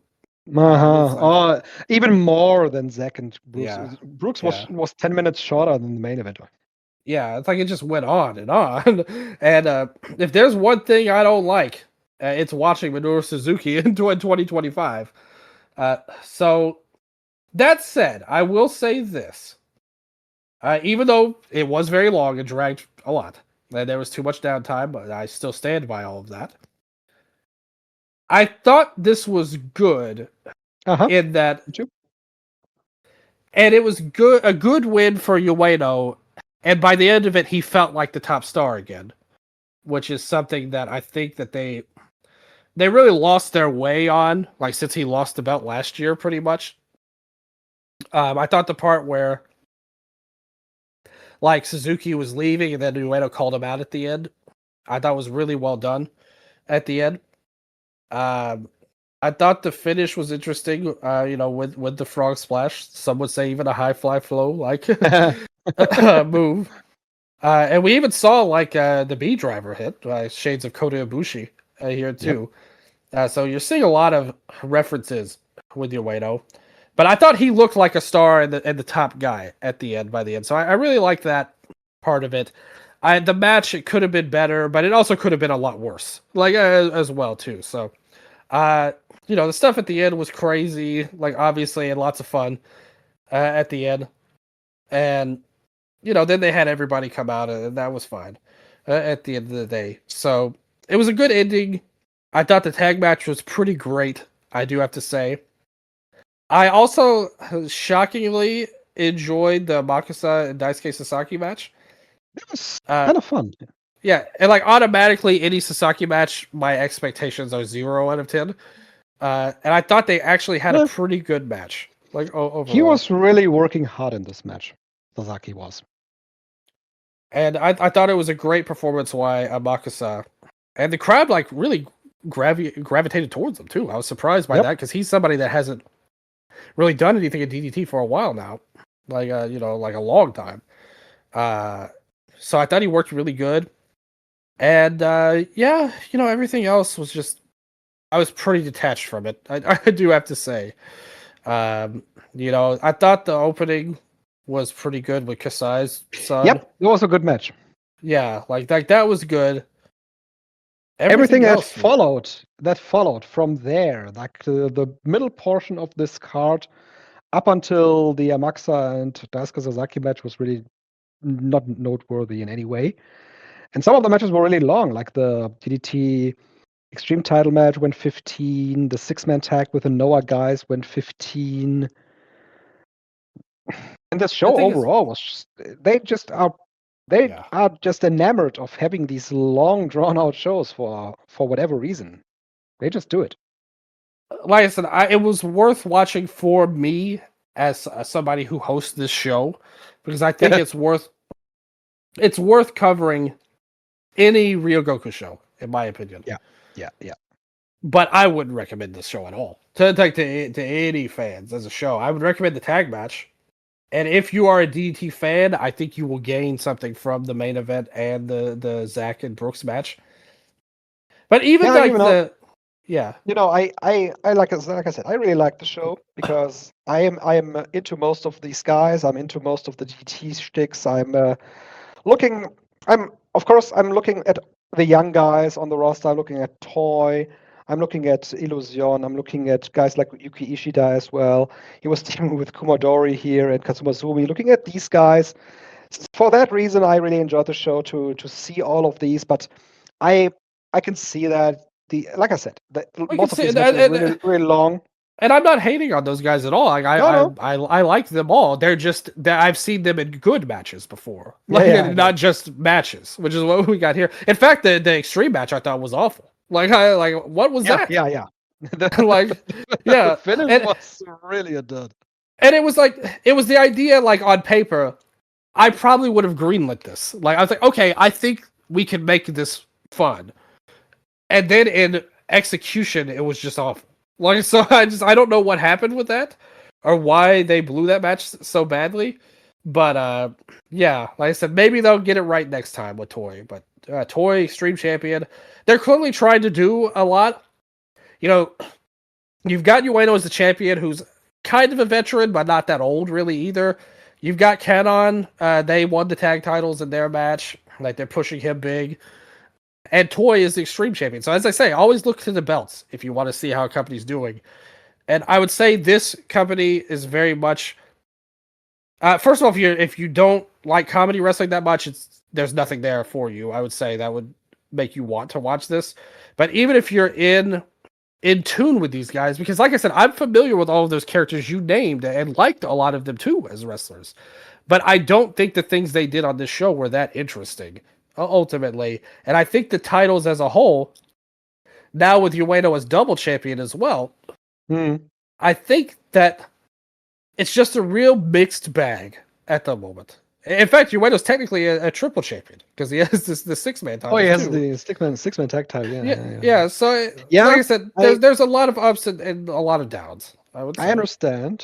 They are also very enamored of to make Canon a deal, which I don't know if that's the right way with Mao to go, because I felt like Mao was going to be one of those guys that behind Yuki Ueno could be leading the way for DDT as like Universal Champion. He's Here's now the thing, Tag Team Strigga. Champion. And I will say this forever, and I bet if you put people under truth serum in that company, they would agree with me. They had their chance with Mao when he made evented Peter Pan against Ueno. I know. And they missed it. Like, and I don't think you can catch lightning in a bottle again like that. And I think even they don't think that. And it's a shame because I think he's a lot better than Canon. If I had to pick one of the two, like I wish that they would do more with Mao, but it feels like he's always on this. He's the guy that I wouldn't be surprised if like New Japan makes the call to, because a lot of people loved it. Yeah. He had a great outing in the junior tournament. Yeah, he was one of the MVPs and one of the most popular guys. Like, so it kind of feels like they're always in this like weird halfway mode with Mao. They never want to go with him for some reason. For some reason, that's been the calling card for DDT for them. Yeah, like I said, there are guys on this card definitely that have upside. I was happy for Masada that he got the opportunity to semi-main this show with Takeshita. Kaisa Takeshi is an interesting guy. He's taking to wrestling in rapid speed, man. It's how many matches did the guy have? 5? 7 actually. He's great. He's a natural. He's 27 years old. It's and again, they're putting him in position to succeed. I mean, sure, but like it's not like he's going through the dojo and they're having to overcome all these obstacles. They're immediately pushing him. Yes, they are, but others in this role wouldn't be as great as him probably. And there are others like Illusion. I really like Illusion, by the way. Hideki Okatani is there. Good. Toys there. Kazuma Sumi has been really good. So there's guys that we can look at in the next couple of months to maybe make a step forward. When we're looking at the next card, though, there is not a lot of that, at least not what we have now. They announced that Demas is back and also that MBM and Ultima Sombra from Belgium are going to be on the card. And they have announced a special singles match between Konosuke Takeshita and Shinya Aoki, which is I love that, man. Yeah, it sounds awesome. The KOD Tag Team title, Mao and Kanon defend against Daisuke Sasaki and Hideki Okatani. Extreme title, Toy defense against Sanshiro Takagi, who challenged him after the match. Rules to be determined. And for the double title, apparently it's going to be a double title now. Yuki Ueno defense against the Super Sasadango Machine. Yeah, that's going to be something. Yeah, like I said, the end of the show, like I said, there was silliness that happened, and he was at the forefront of it because he was like, "Yep." Ueno was like, "Who's gonna take me on now that I beat Suzuki?" And then suddenly, like the PowerPoint started, and everyone was like, "What?" I mean, that's the best way to go, seriously, because it was funny. Yeah, because after Minoru Suzuki was positioned as this dominant figure, as this final boss that Yuki Ueno defeated, there really was nobody that could come out realistically because obviously they can't do the Takeshi damage. Yeah, exactly. So they're kind of handcuffed a little bit. Yeah. But I'm sure they'll make it work and make it at least entertaining on there. So, we have the return of Gorgeous Matsuno coming up too at the end of the month. Great. Big stuff coming for his anniversary show or whatever going on here. DDT. It feels like a company that we'll see what they do going forward. I feel like we're heading into kind of a down period outside of this after this Ultimate Party, but maybe they have some grand plan for the double champion right now. It's whatever they're going to do with the Universal title. Last year, they did Ultimate Party later in the year. I mean, I was there last year because it was in late December. Right now, looking at late December, they have Kirkenhall on December 21st. And that is it for big shows for the end of the year. Yeah. There's some Shinjuku shows, but nothing big anymore in late 2025. And of course, they are opening again with the January 3rd Kirkenhall, like always. But no big building anymore in the end of the year. Yeah. It's been a down year. Yeah, I think ultimately that's correct. All right, Dylan. That is basically the talking points that I had for this show. Of course, like I said, there was so much going on in Japanese wrestling elsewhere, of course. But I was looking forward to this show because we devoted a lot of time for Dragon Gate, which was really fun, and I liked that. Finally getting back into that mix with Dragon Gate. Finally getting back into the mix with you, of course. Talking about New Japan and DDT. That was great. So I enjoyed this very much. Yeah. Like I said, DG's doing some good things. New Japan's doing some infuriating things, I would say. And there's a lot going on right now. Would recommend checking out the Patreon, patreon.com/Eastern Lariat. I did a review right after it came out on the Tanahashi show. I also did a review of the Marigold Grand Destiny show on there and some Stardom stuff. If you want to see some reviews on those shows there, there's a lot to talk about coming out there too. So, a lot's been going on in Japanese wrestling for sure. We'll see where things go. We're in the tag league season, I would say. Yes. Between the real world tag league and the not real world tag league that New Japan has. And also, I mean, we got a Noah show coming up with Inamura going for the belt against Kenta. So we'll see how that turns out. I'm interested to see certain things, but hopefully we have some good stuff coming out. Tag League has started too. Goddess's Tag League, Megan Bain making a return. Yeah, for that. So yeah, lots of tag leagues. Hopefully, lots of fun. We'll see where it goes overall. Excellent. So this has been the Eastern Lariat for now. Check out our Patreon, patreon.com/Eastern Lariat. Thank you all for listening, and goodbye. Sayonara.